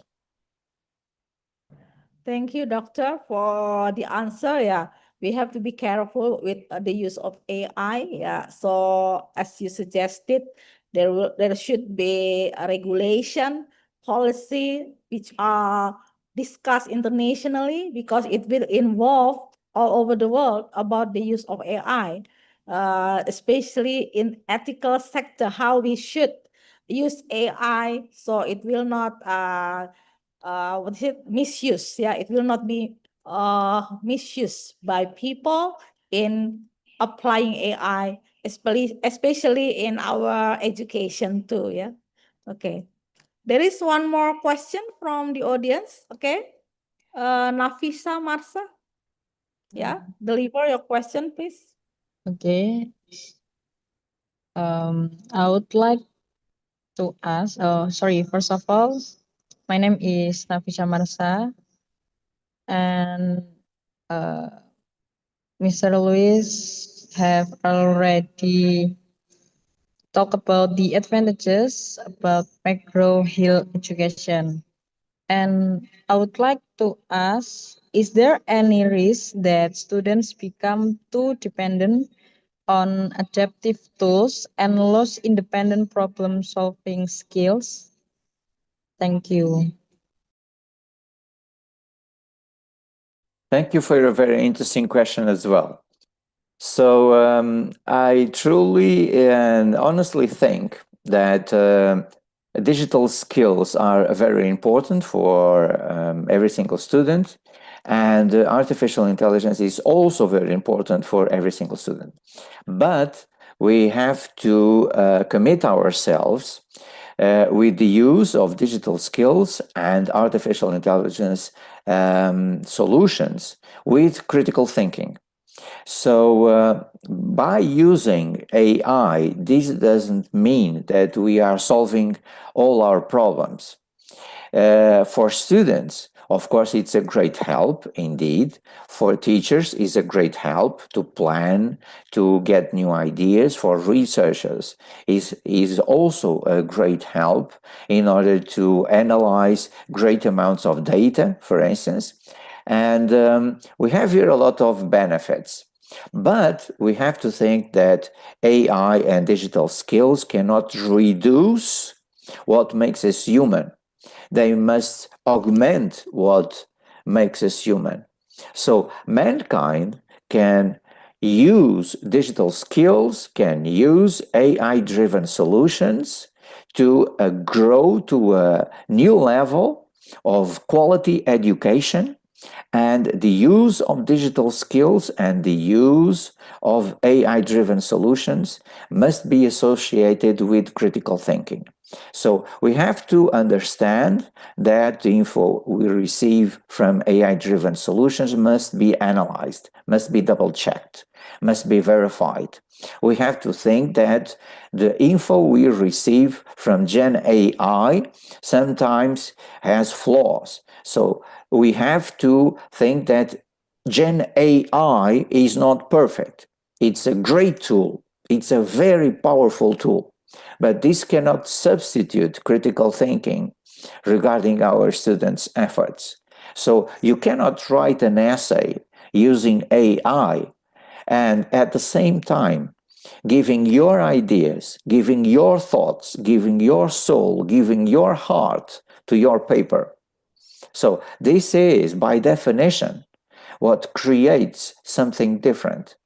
So it's not a machine that is creating your essay, it's something that is more than a machine that is creating your essay. Your essay must have your signature. Your essay, your tasks must have your signature. And your signature is human by definition. Your emotions are there. Your connection with the literature review is there. Your connection with the portraits that many authors gave you regarding a content, regarding an idea, regarding a solution are there. So AI is an enormous help for you, but cannot substitute the use of critical thinking and comparing information, analyzing information, and it's up to you to decide what your signature is. And this is the most important thing for our tasks today. So our students must understand that AI is very powerful. AI is a great help, but it's only a tool. What is important is their effort, their ideas, their commitments, their values, their principles. With the use of AI, this will lead us to the next level. But do not forget that your thoughts are the most important thing when we are thinking about our university degrees, when we are thinking about our common future. So AI is just a tool. You have to think about the benefits, but the most important thing is your heart, your soul, your thoughts, your ideas, your signature. Thank you so much for your great question.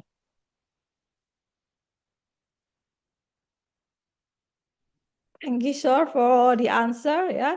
So, as mentioned by Dr. Cardoso, that AI is only a tool, but you have to use it critically. Yeah, we have to think it wisely. Yeah, as mentioned, AI should be human-centered. That's the most important thing when you use AI for every sector, especially in education. Thank you, sir, because the time is limited.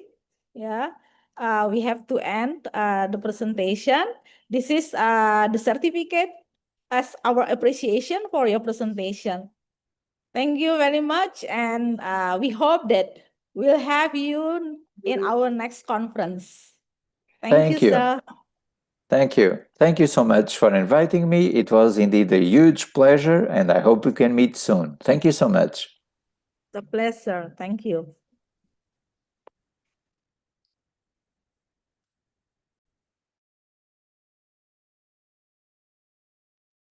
Okay, for the last presentation by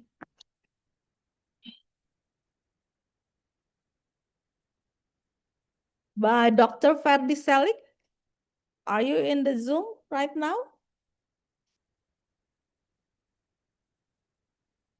Dr. Selik, are you in the Zoom right now?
Yeah, we are very sorry because the next presenter hasn't yet been in the Zoom meeting. We are going to continue to parallel session. Yeah, we need time for 5 minutes to prepare the next session. Thank you.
opportunity